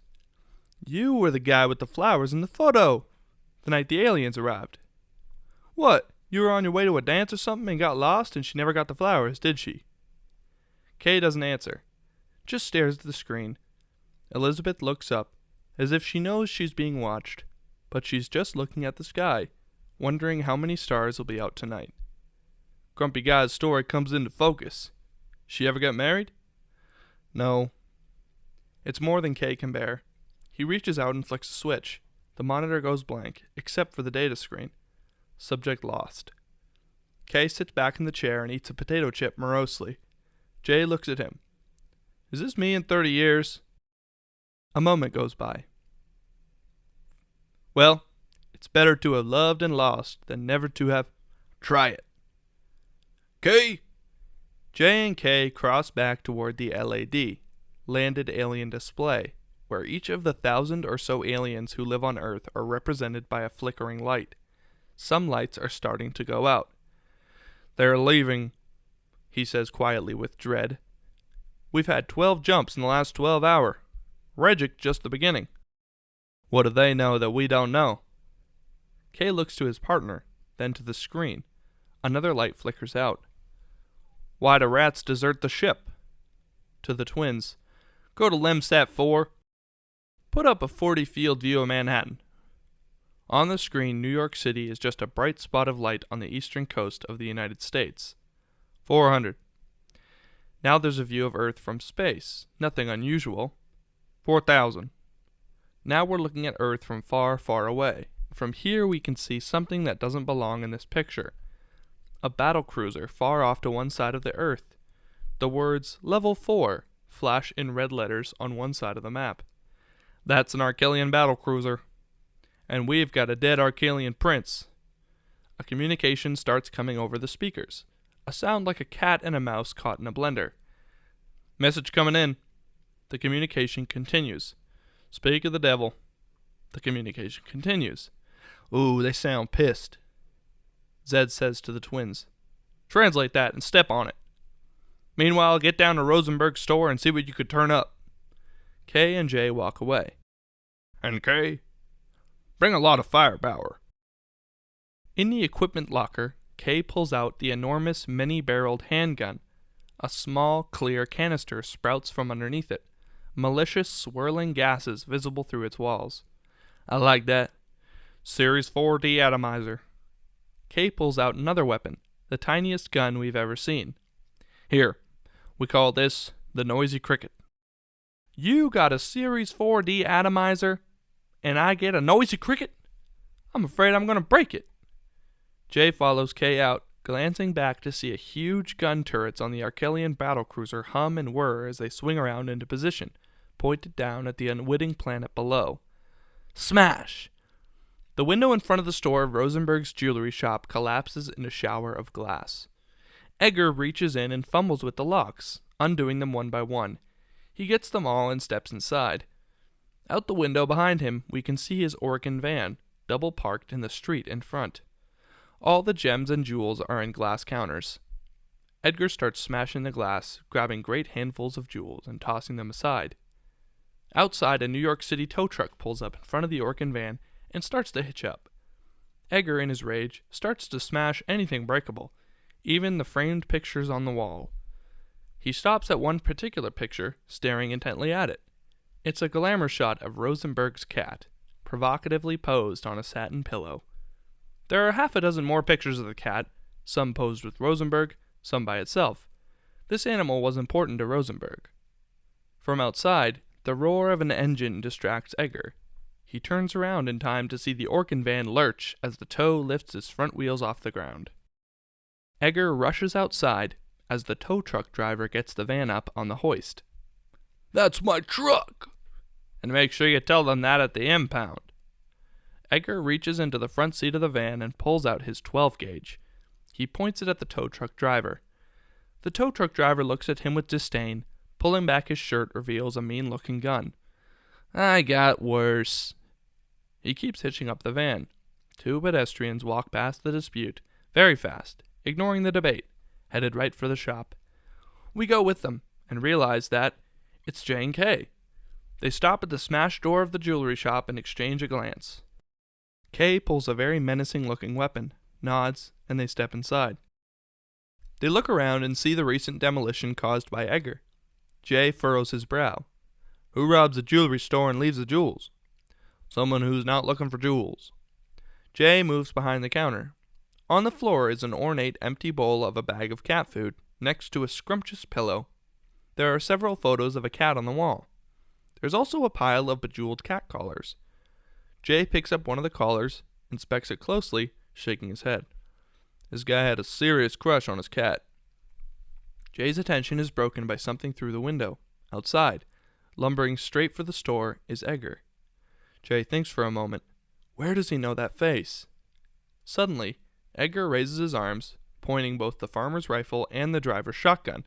Before Edgar can shoot, Jay yells, Kay, get down! And then Jay fires, shattering the storefront window and blowing up a car on the street. The blast hurls him up and back a good 10 feet, slamming him into the wall with tremendous force. Edgar turns and rushes away down the street as Jay picks himself up. The bug in the Edgar suit! The ugly redneck from the picture! That's him! Jay leaps through the broken storefront window and after Edgar. Kay picking himself up.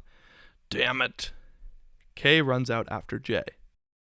Edgar doesn't bother sticking around to continue his fight. He jumps behind the wheel of the tow truck, starts it up, and hits the gas. The engine roars. Jay sprints after him, firing his noisy cricket. He is thrown back into some pedestrians, while his shot hits the rigging between the Oregon van and the tow truck, separating the two. Jay pulls himself up and sprints after the tow truck, but accelerates too quickly. Edgar is just about to turn the corner when Jay leaps into a parked car to try to get some height. As Jay prepares to shoot, Edgar disappears around the corner, and a huge truck backs into his line of fire. Jay fires. The truck explodes, and Jay flies backwards, hurtling through the air and crashing through the window of a car, his rear end right in the woman driver's face. When Jay looks up, Kay is standing before him. He yanks Jay out of the car. We do not discharge our weapons in view of the public. Can we drop the cover-up bullshit? There's an alien battlecruiser that's gonna blow up the world if we don't. There's always an alien battlecruiser or a Corlean death ray or an intergalactic plague about to wipe out the life on this planet. The only thing that lets people get on with their hopeful little lives is that they don't know about it. Kay gestures to a group of onlookers, drawn by the curious blasts from the store. There's smoking rubble everywhere. Don't worry about the bug. He's not leaving town. We've got his ship. After gesturing to the back of the Orkin van where Edgar's spaceship is neatly stowed, Kay pulls out his cell phone. Jay, we're going to need a containment crew down here at McDougal, south of Houston. Back at the Men in Black headquarters, the little lights on the world map which indicate aliens' locations are going out one by one, about one every 5 or 10 seconds. A warning buzzer is sounding over and over, and human staffers are rushing left and right. Zed is in his office. Containment may be a moot point, my friend. The exodus continues. It's like the party's over and the last one to leave gets stuck with the check. Zed looks down to the vast floor below and sees the 4 worm guys with suitcases walking across the floor. You sorry little ingrates! What about the Arquillians? We've only translated a part of the message so far. Deliver the galaxy. They don't want much, do they? Oh, it gets better. They're holding us responsible. He looks up at the screen. It reads, Deliver the galaxy. Another contestant has entered the ring. As Kay puts away his phone, he turns to Jay. All right, kid, the Arquillians want the galaxy, whatever the hell that means. We need help. A professional. Someone with years of experience in intergalactic politics. I just hope the little prick hasn't skipped town. The tow truck squeals to a halt at the curb. Edgar gets out and walks away fast, cursing under his breath. He rants, livid, thinking hard. As he passes a newsstand, he grabs the news vendor by the collar. Where do you keep your dead? I don't have any dead. Where? I don't know, the city morgue? Edgar shoves him away roughly, but before he leaves, his eye catches a postcard display marked Landmarks of New York City Area. Edgar stares fascinated, but we don't know what he's looking at. He reaches out and picks up a color postcard. He raises it to his face thinking, then shoves it into his pocket and hurries off. Kay's LTD screeches to a halt in front of the kiosk on Orchard Street. Jay and Kay leap out and Jay spots the vendor, closing up shop. He's wearing a dirty cardigan, watch cap, fingerless gloves, his face a quiver with tics and mannerisms. He has a small dog in front of him. Jay rolls his eyes as they step up to the counter. Of course that guy's an alien. It's got to be the worst disguise I've ever seen. A voice answers him, but not the vendor's. You don't like it? You can kiss my furry little butt. Jay looks down. The voice is coming from the dog. This is Frank the pug. Kay approaches, motioning to Jay to make sure no one hears. You busy, Frank? Sorry, Kay. Can't talk right now. My ride's leaving and... Kay grabs Frank. He yelps like a dog. Call the police. We've got a stray. Hey, keep your paws off me. Passerbys glare at Kay, who appears to be seriously mistreating this poor little dog. Jay tries to explain. The dog owes my friend some money. Kay says to Frank, Arquillians and bugs, what do you know? I know nothing. Not a thing? Kay shakes Frank the pug, trying to force an answer. Stop it. Oh, okay. Rosenberg wasn't some two-bit Arquillian. He was the guardian of the galaxy. They thought he would be safe here on Earth. And the bug had other plans. The galaxy's the best source for subatomic energy in the universe. If the bugs got their slimy little claws on it, kiss the Arquillians goodbye. Ask him about the belt. Rosenberg said something about a galaxy on Orion's belt. What you think he's talking about? Beats me. Kay shakes Frank the pug once more. To a person passing by. They're rehearsing a ventriloquist act. The galaxy is here. Here? The galaxy is 100 millions of stars and planets. How's it here? If a dog can smirk, Frank does. You humans, when you gonna learn that size doesn't matter? Just because something's important doesn't mean it's not very, very small. How small? Tiny, like the size of a marble or a jewel.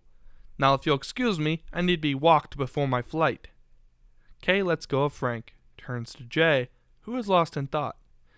K to Frank the pug, get out of here. Then to J, the galaxy's here. It's not on Orion's belt. J suddenly notices Frank the pug bark at a cat further down the sidewalk. K. In the morgue, Laurel is working at a desk when suddenly Rosenberg's cat leaps up onto it from nowhere, the way cats do, landing right in the middle of the file she's studying. Laurel jumps. Boy, when you want attention. She pets the cat.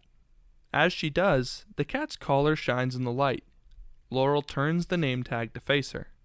Close on a precious jewel, the word Orion, as it is written across the collar of the cat. Orion, that's a pretty name. From out of the corridor, a bell rings. Ding ding. Laurel notices something dangling from the cat's collar, a circular icon of a strange and beautiful metal. The center is some sort of hardened, translucent material, light green in color. What's this? She peers into the jewel, and her face washes over with amazement. It's as if Laurel is sucked into another universe. Her face goes beatifically blank as she sails through a massive star field, millions of stars, billions of green, verdant planets, all racing by her at the speed of light. Outside, the bell dings again. Orion looks up, as if knowing who's out there and not liking it. She snarls at the door and leaps off the desk, scurrying across the lab and disappearing under some equipment. So 2 galaxies have been fighting for years, and the only people who have been benefiting are a race of creatures called bugs. Then the 2 galaxies decide to make peace. The bugs send this guy down to make sure the fighting never stops, by killing the emissaries and stealing the galaxy they've been fighting about. And if we don't get it back before he leaves the planet, we're history. We're not even history. History implies there's someone around to remember it. On a counter in the morgue corridor, a gray, peeling hand bangs on a bell on a countertop over and over. The hand belongs to Edgar, who is carrying his shotgun, concealing it behind one leg. The morgue attendant, Tony, emerges from a small security cage, carrying a copy of Atlas Shrugged and a fly swatter. Thank you for making sure the bell works. Suddenly, quick as a gunfighter, Tony snaps the fly swatter down on a buzzing fly. Edgar winces. What's up, Farmer John? A man came in here earlier. A dead man. And this means what to me? He was a very dear friend of mine, and I believe he had an animal with him, a gift I gave him, a pet cat that means worlds to me. I'd like to get it back. I'll need a picture ID, written proof of the ownership of the cat, and notarized proof of kinship with whack. Tony flicks the fly swatter again, sending another bug to meet its maker. Edgar grits his teeth. The deceased. Don't do that. Whack! Still another fly goes down. Do what? Tony looks down to where Edgar's hand rests on the counter. Half a dozen cockroaches stream out of his sleeves. Shit! He ducks under the counter and comes up with a can of Raid. Edgar's eyes bug out. K's LTD pull to a stop in front of the morgue, and J and K jump out. I'll handle this one. You wait outside. What the hell for? Because all we have to do is walk in, get the cat. It's not that hard. But if you go in, you're going to lay your jackweb on her and flash your brain ray in her face, and she's going to end up with leukemia or some shit. The woman's a doctor. She doesn't need you erasing half her med school classes. Take me 5 minutes. He continues into the morgue, leaving K waiting outside. 2 minutes. Laurel slams into a wall on one side of the morgue, thrown there by Edgar. He leans in, close, furious. Where is the animal? I told you I don't know. It ran under some equipment over there. Get it! He grabs her roughly and drags her across the morgue, toward the equipment she pointed to. As they draw close, Orion the cat bolts from underneath it, races between her legs, and leapfrogs over several small cabinets, landing on top of a very tall one, with only 6 inches clearance between it and the ceiling. A very tough hiding place. Edgar just starts to turn when they hear the bell and a voice from the corridor outside. "Hello? Anybody here?" Edgar looks up at the cat's hiding place. No time to get it. The bell dings again. Roughly, Edgar pulls Laurel close and puts a finger to his lips. Shh. In the corridor, Jay looks around. No Tony, no answer to the bell. He dings once more, then heads into the back. Jay comes into the morgue. Laurel is in there, standing right up next to an examination table, but there's no corpse on the table, just a sheet draped over it. She just stands there in the middle of the room staring at Jay. Hi. Hello. He flashes his badge. "I'm Sergeant Friday from the 26th Precinct. They brought a cat in here with a corpse the other day. Might have said Orion on the cat's name tag." "Yeah, that's right. Well, the cat's a witness in a murder case, and I'm going to need to take it with me." "I don't know where the cat is at the moment." "Oh, you don't?" Lowers his voice to a whisper. "Maybe you could take me with you instead." Jay looks at her. Excuse me?" "I said maybe you could take me with you instead." "Damn, you really start fast, don't you?" "I'd really like to go with you. Now."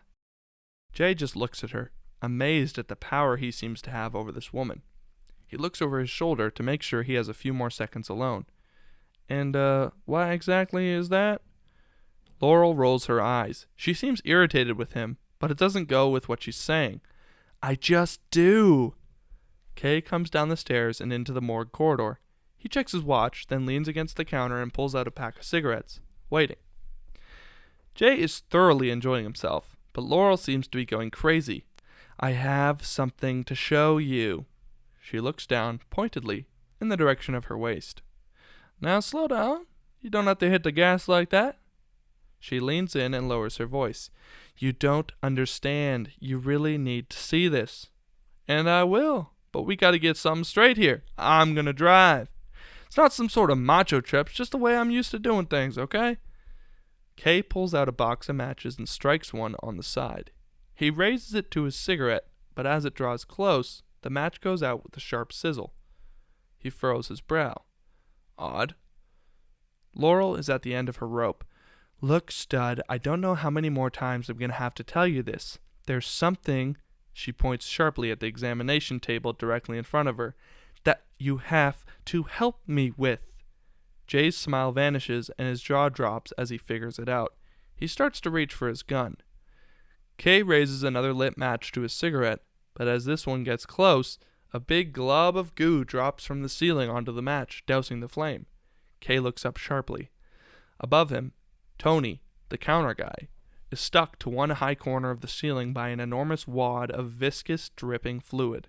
He's dead, a frozen look of terror on his face, the can of Raid still clutched in his hand. From inside the morgue, Laurel screams. Kay races into the morgue just as the examination table explodes into the air, revealing Edgar, who is hiding beneath it. Now everything happens at once. Jay leaps back and draws the noisy cricket. Kay pulls out his Series 4 deatomizer, and Edgar holds his shotgun under Laurel's chin, using her body to shield his own. "Freeze it, bug." "Don't shoot! Don't shoot!" Laurel to Jay. "Christ, are you thick? How was I supposed to know? What did I have to do, sing it for you?" "Well, maybe if you didn't come on like a drunken prom date." Oh, that is so typical. Anytime a woman shows a slight hint of sexual independence, men just, "Everybody shut up." Let her go, shit-eater. "Listen here, monkey boy. I may have to take that kind of talk in my end of the universe, but compared to you humans, I'm the top rung on the evolutionary ladder, so can it, alright? You're breaking my heart. Move 6 inches to your left and I'll solve all your problems." Orion the cat suddenly attacks, leaping off the top of the cabinet and landing on Edgar, hissing and scratching and clawing for all she's worth. Edgar snaps an arm up and whips her off. The cat squirms in his arms, the icon jangling. Edgar grabs the icon, holding onto it, and flings the cat away, across the morgue. The icon comes free, remaining in his hand. He drops it into his mouth and swallows. He shoves the gun hard against Laurel's cheek. "That's better. Now put down your weapons. We're leaving." Kay freezes, teeth clenched. gun still in front of him. Standoff. Have you ever pulled the wings off a fly? Edgar cranks one of Laurel's arms behind her back hard and she cries out in pain. Would you care to see the fly get even? How far do you think you'll get without your ship?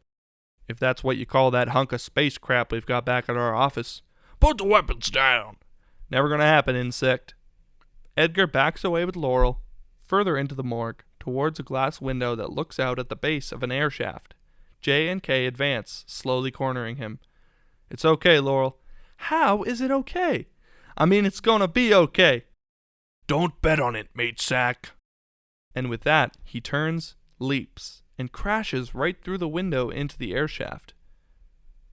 Edgar, still clutching Laurel, explodes over a railing outside. Nobody looks twice as Edgar, dragging Laurel, with his arm over her mouth, races toward the nearby busy Manhattan street. J and K duck into the air shaft and look up. Too far to climb, and the walls are smooth anyway. Damn it! They turn and run out of the morgue. Edgar, with Laurel, runs right in front of a cab, which screeches to a halt inches from them. The cabbie sticks his head out and yells something in an unknown language, and keeps yelling as Edgar reaches through the passenger side and pulls the cabbie out the door, cigarette and wood seat beads and all. The cab driver is still yelling as Edgar leaps in, pushing Laurel in before him and leaving her behind the wheel. He removes a postcard, the one he took from the display on the newsstand. Take me here. What?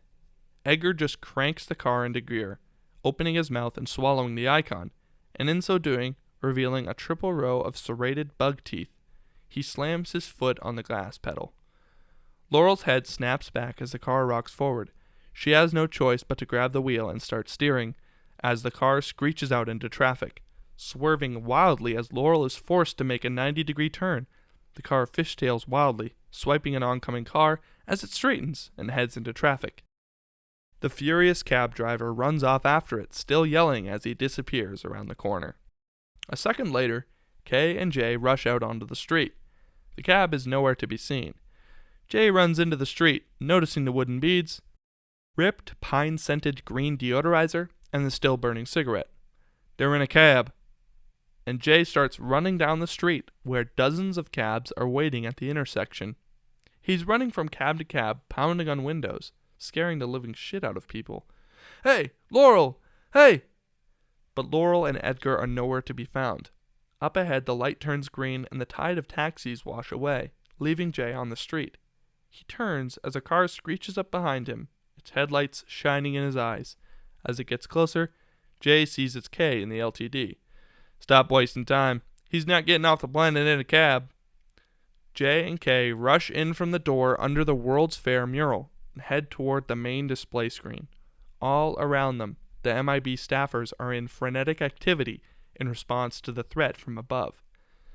K, to attack at the desk. Come with me.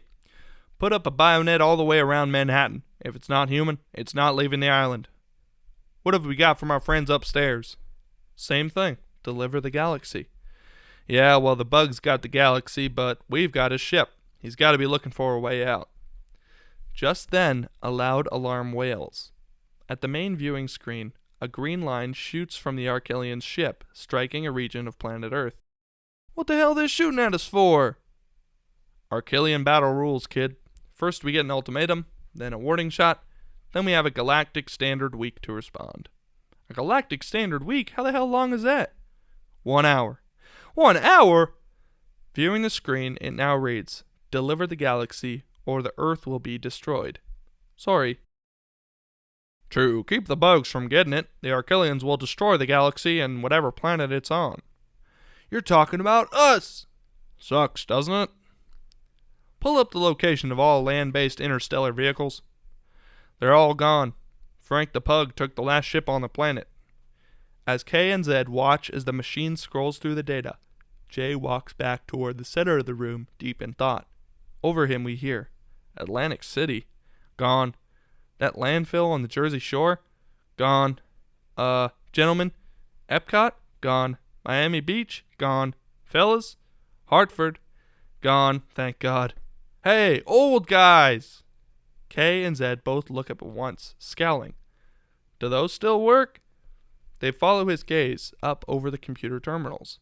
There, on the wall in front of them, where it has loomed for the entire movie, is the enormous mural of the 1964 World's Fairgrounds. Most prominent in the mural are two tall towers that rise dramatically from the ground, topped by the two flying saucers from the very first alien contact. As they stand there wide-eyed, staring at it, we get the real-live twin towers on the actual fairgrounds in the Flushing Meadows. A taxi screeches to a halt at the edge of a fence 100 yards away. Edgar shoves Laurel out through the driver's door and follows behind her, still holding his weapon on her. You're coming with me. What? Why? It's a long trip. I'll need a snack. And he shoves her ahead of him off in the direction of the spaceships. Behind him, abandoned on the front seat of the cab, we finally see the front of the postcard he's been carrying around. Flushing Meadows, site of the 1964 World's Fair. It says with a distinctive photograph of the spaceships. That's how he knew. Nighttime now, and the city hums along. Just another Thursday night. The clock in Columbus Circle says it's 7:45. TVs in the window of an appliance store show the rerun of Cheers. People laugh. The news ticker in Times Square announces the latest shattering news. Rain likely. Temps drop to the 60s.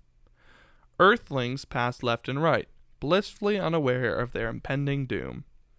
Kay and Jay leap into Kay's LTD and slam the doors.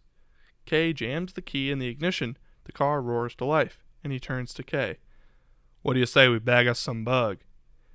He hits the gas, and the car rockets away from the curb. The LTD tears through the city.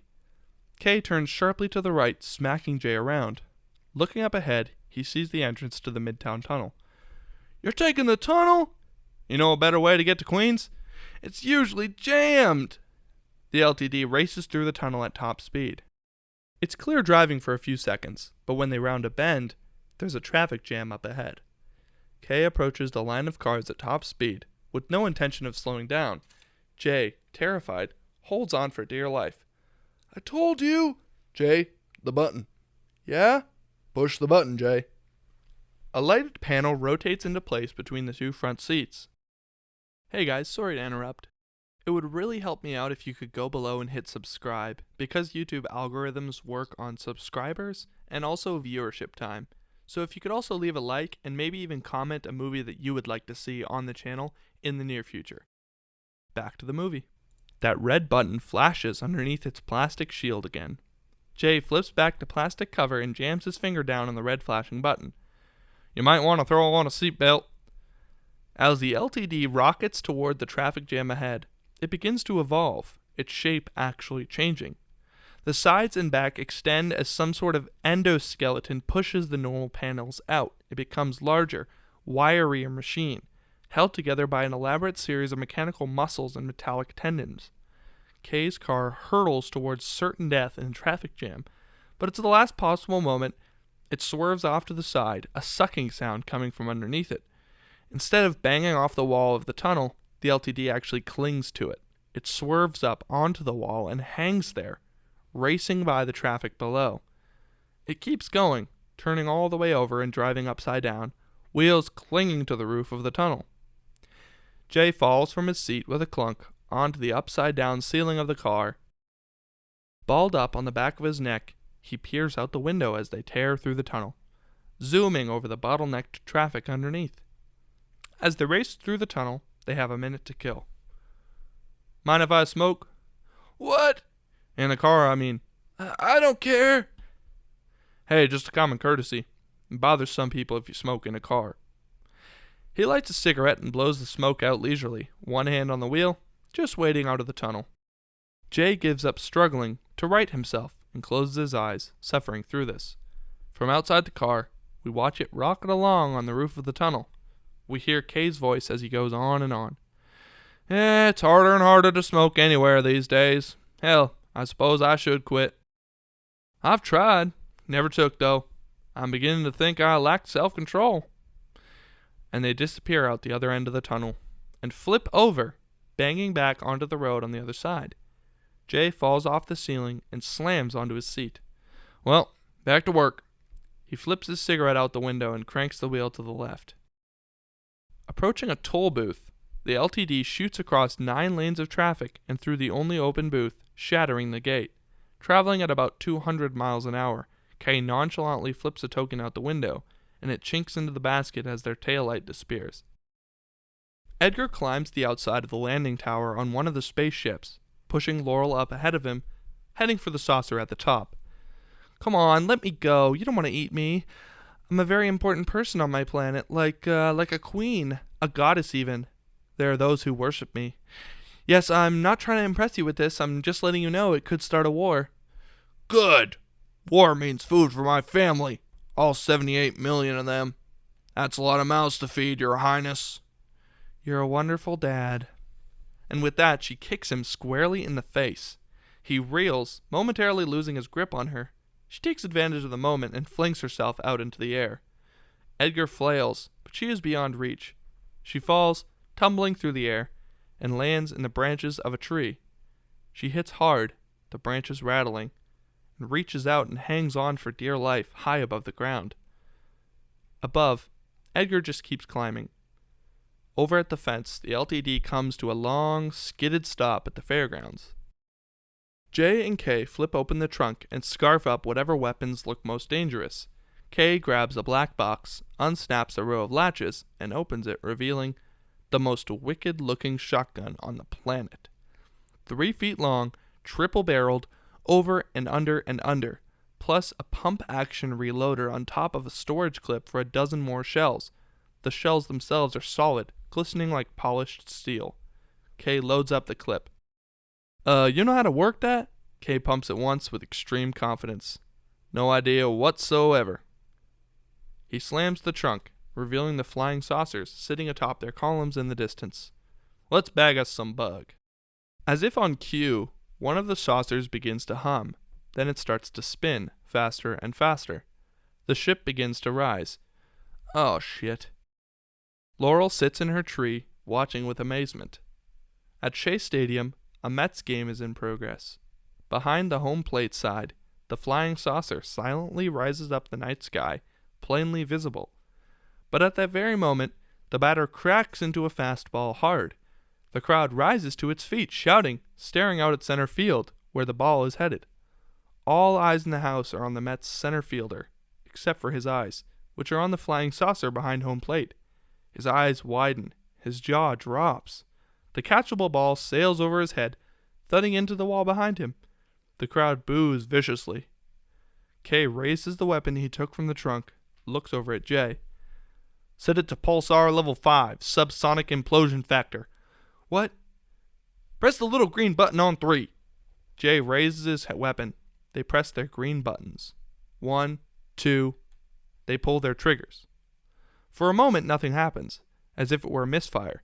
But then, there's a vacuum whump, like all the air in the immediate area being sucked into the space size of a dime, and a tremendous shockwave rolls out from the barrel of the guns.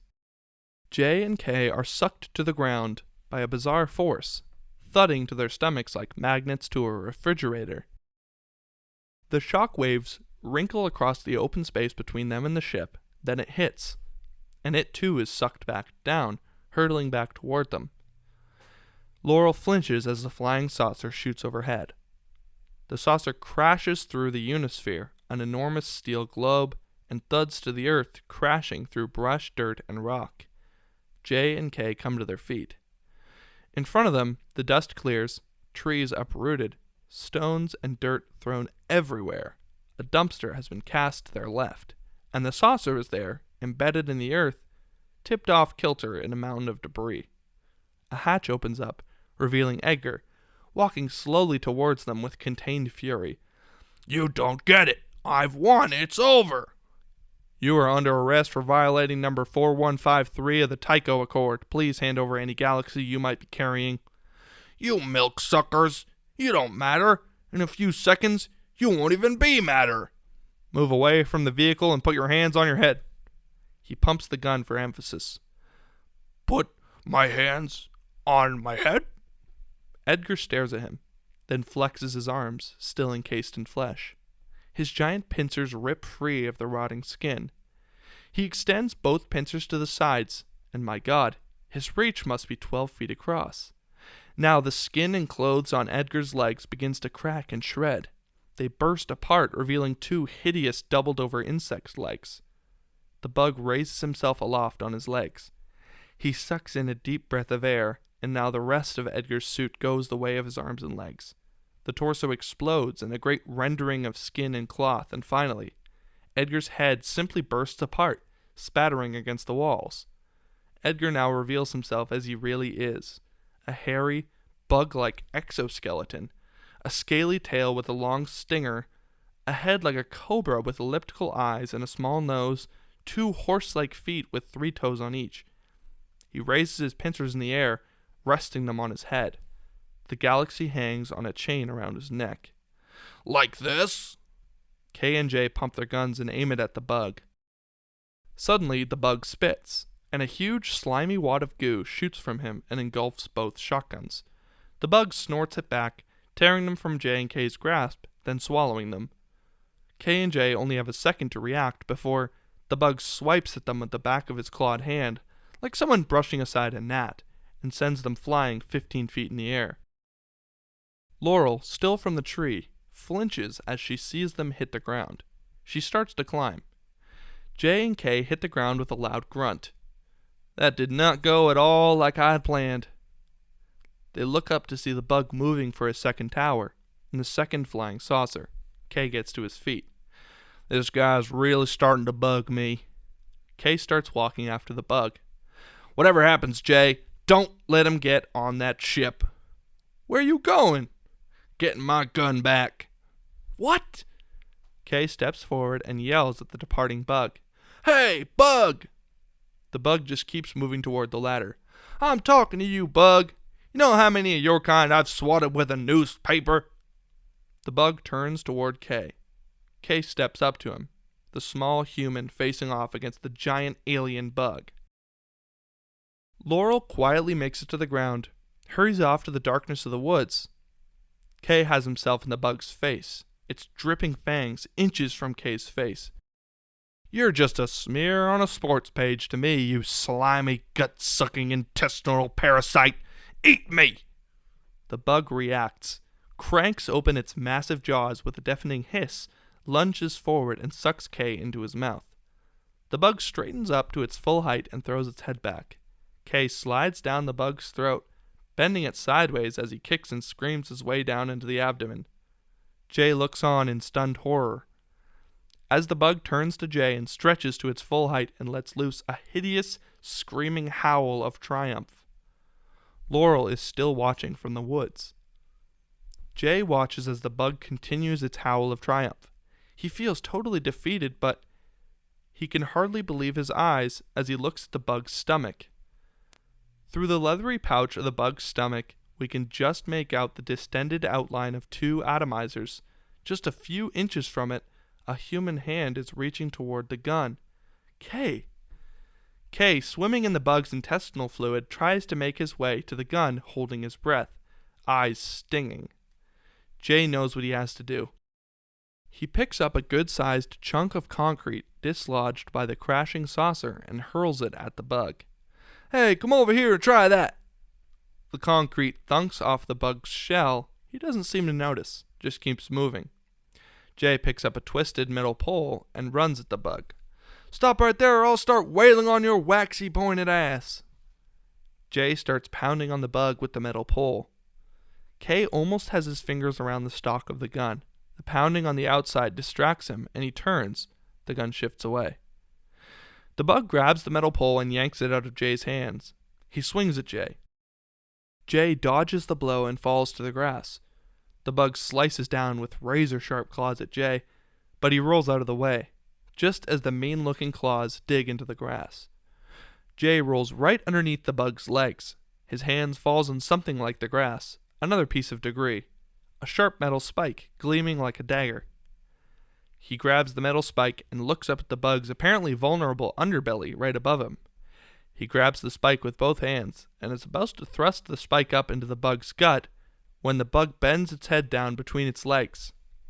Bug's point of view of J there, upside down from this perspective, lurking between its legs. The bug opens his jaws and snaps at Jay, who propels himself backward out of harm's way. The bug starts climbing the tower. Jay howls in frustration. "What are you, afraid of me? Come on, stand up and fight like an arthropod."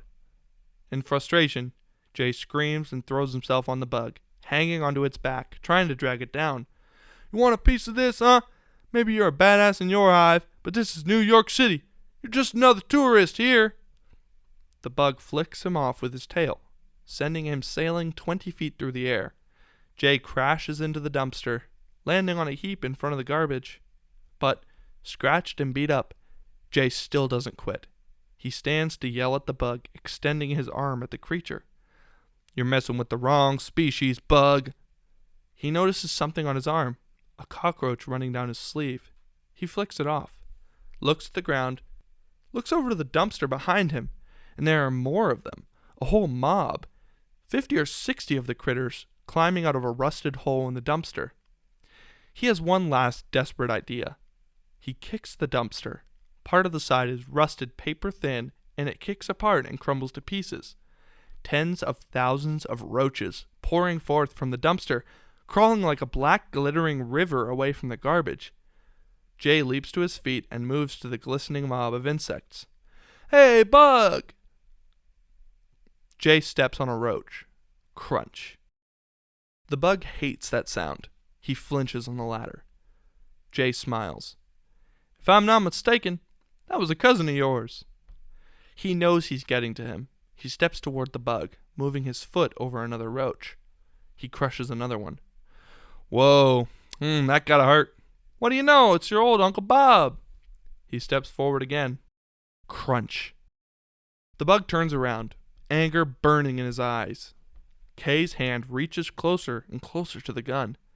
Jay keeps moving forward toward the bug, finding new roaches to tread on, holds his foot over another one. "What's that? Can you hear what he's saying? Help me, help me." Crunch. The bug starts to climbing down and moving toward Jay. They are moving toward each other on a showdown. Jay moves on, poising his feet over another roach. "Oh, there's a pretty one. That one looks kind of familiar, don't you think? I know who that is." The bug is right over Jay now, jaws dripping, ready to gobble him up. "Don't do that." Jay stares right at the bug. Inside, he sees Kay's hand closing around the trigger of the shotgun. He brings it around, pointing it up straight at the bug's head. "That's your mama." He moves to crunch the roach. The bug moves to chomp Jay. Jay stares up at him, unflinching. "Didn't she ever tell you not to bite off more than you can chew?" And at that very moment, Kay blasts a hole right in the middle of the bug's midsection. The front of the bug's thorax explodes in a shower of bug juice all over Jay. The bug flies into two pieces, the butt end sailing one way, the head flying behind Jay. Kay falls out of the bug in a mess of goo, gasping for breath, dropping the atomizer from his slippery fingers. The other gun sails off into the darkness. The icon drops to the ground, rolls over to Jay's feet, and clatters to a rest like a silver dollar on a barroom floor. He calmly bends down and picks it up. Jay is pissed and starts in on Kay. "You son of a..." Kay holds up a finger in a "wait a minute" gesture, pulls out of his pocket a phone and hits a number. "Zed, get a message to the Arquillians. We have the galaxy." Zed is standing at the console, a smile on his face. He glances over at the console that displays alien arrivals and departures on the Earth. The red lights are coming back on. "I think the word's already out. Our friends are coming back. Got an authorized landing at Times Square. You and Jay check it out on the way back and pick me up one of those soft pretzels while you're at it. Extra salt. I feel like celebrating." Kay flips the phone closed. "You were saying?" "Getting eaten. Was that your plan?" "It worked." As they argue, behind them, unseen, the front half of the bug raises itself up on its forearms, eyes gleaming with hate, jaws dripping, ready to lower itself onto Jay and Kay. "After I got the shit beat out of me, I almost got digested. Goes with the job. You could have told me what you were doing. There was no time, sport." Hiss. The bug attacks, swinging its head down on them. They turn to see it, and just before the jaws snap down on their heads, boom!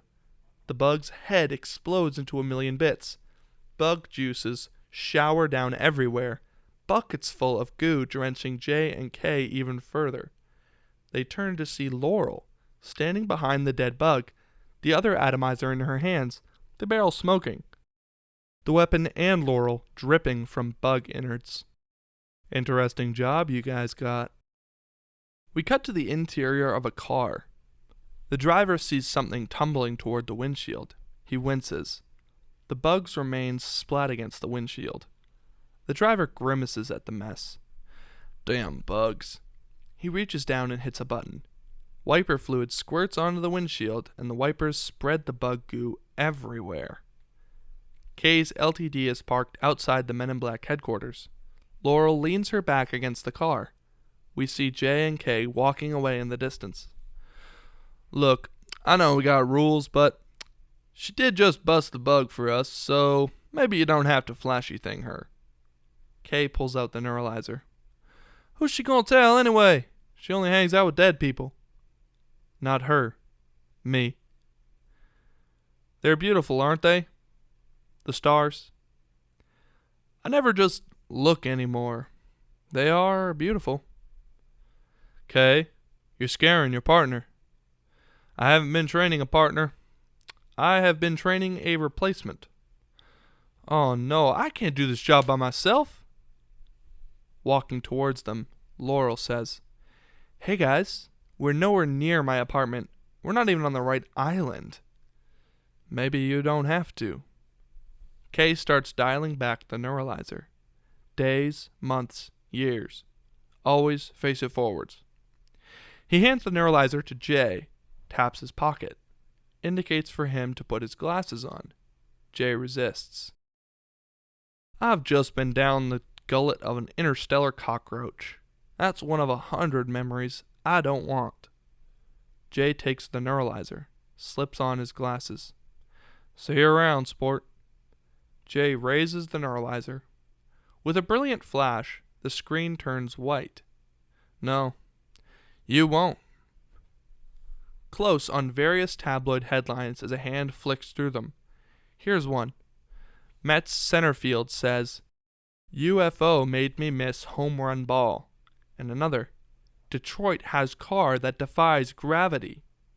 And a third, man awakens from 30-year coma, returns to girl he left behind. A large photograph showing a smiling Kay arm in arm with Elizabeth Reston, his long-lost fiancée, in her backyard in Tempe, Arizona.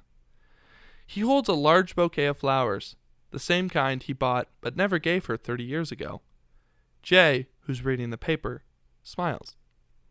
At the curb, Jay hurries back to the LTD with the newspapers.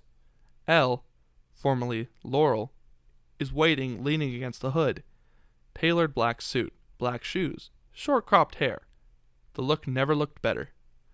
Zed called. The High Consulate of Regent 9 Emissary wants floor seats to the Knicks Bulls game.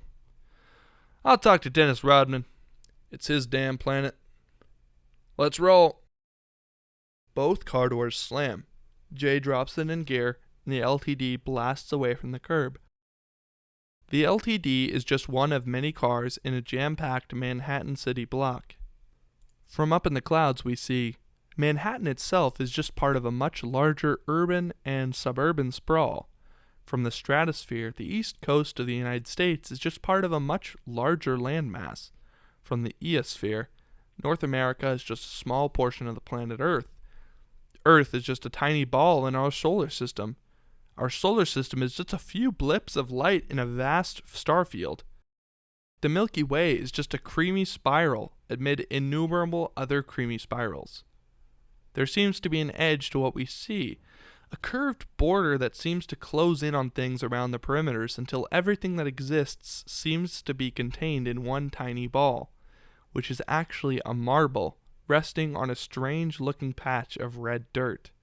An alien reaches down and flicks the marble, sending it skittering and bouncing across the dirt, where it clicks into a dozen other big blue balls just like it. Thank you for listening to this, a reading of the script of Men in Black 1997. Hope you enjoyed it. Don't forget to subscribe below and press the bell notification button so you never miss another movie reading. See you in the next video.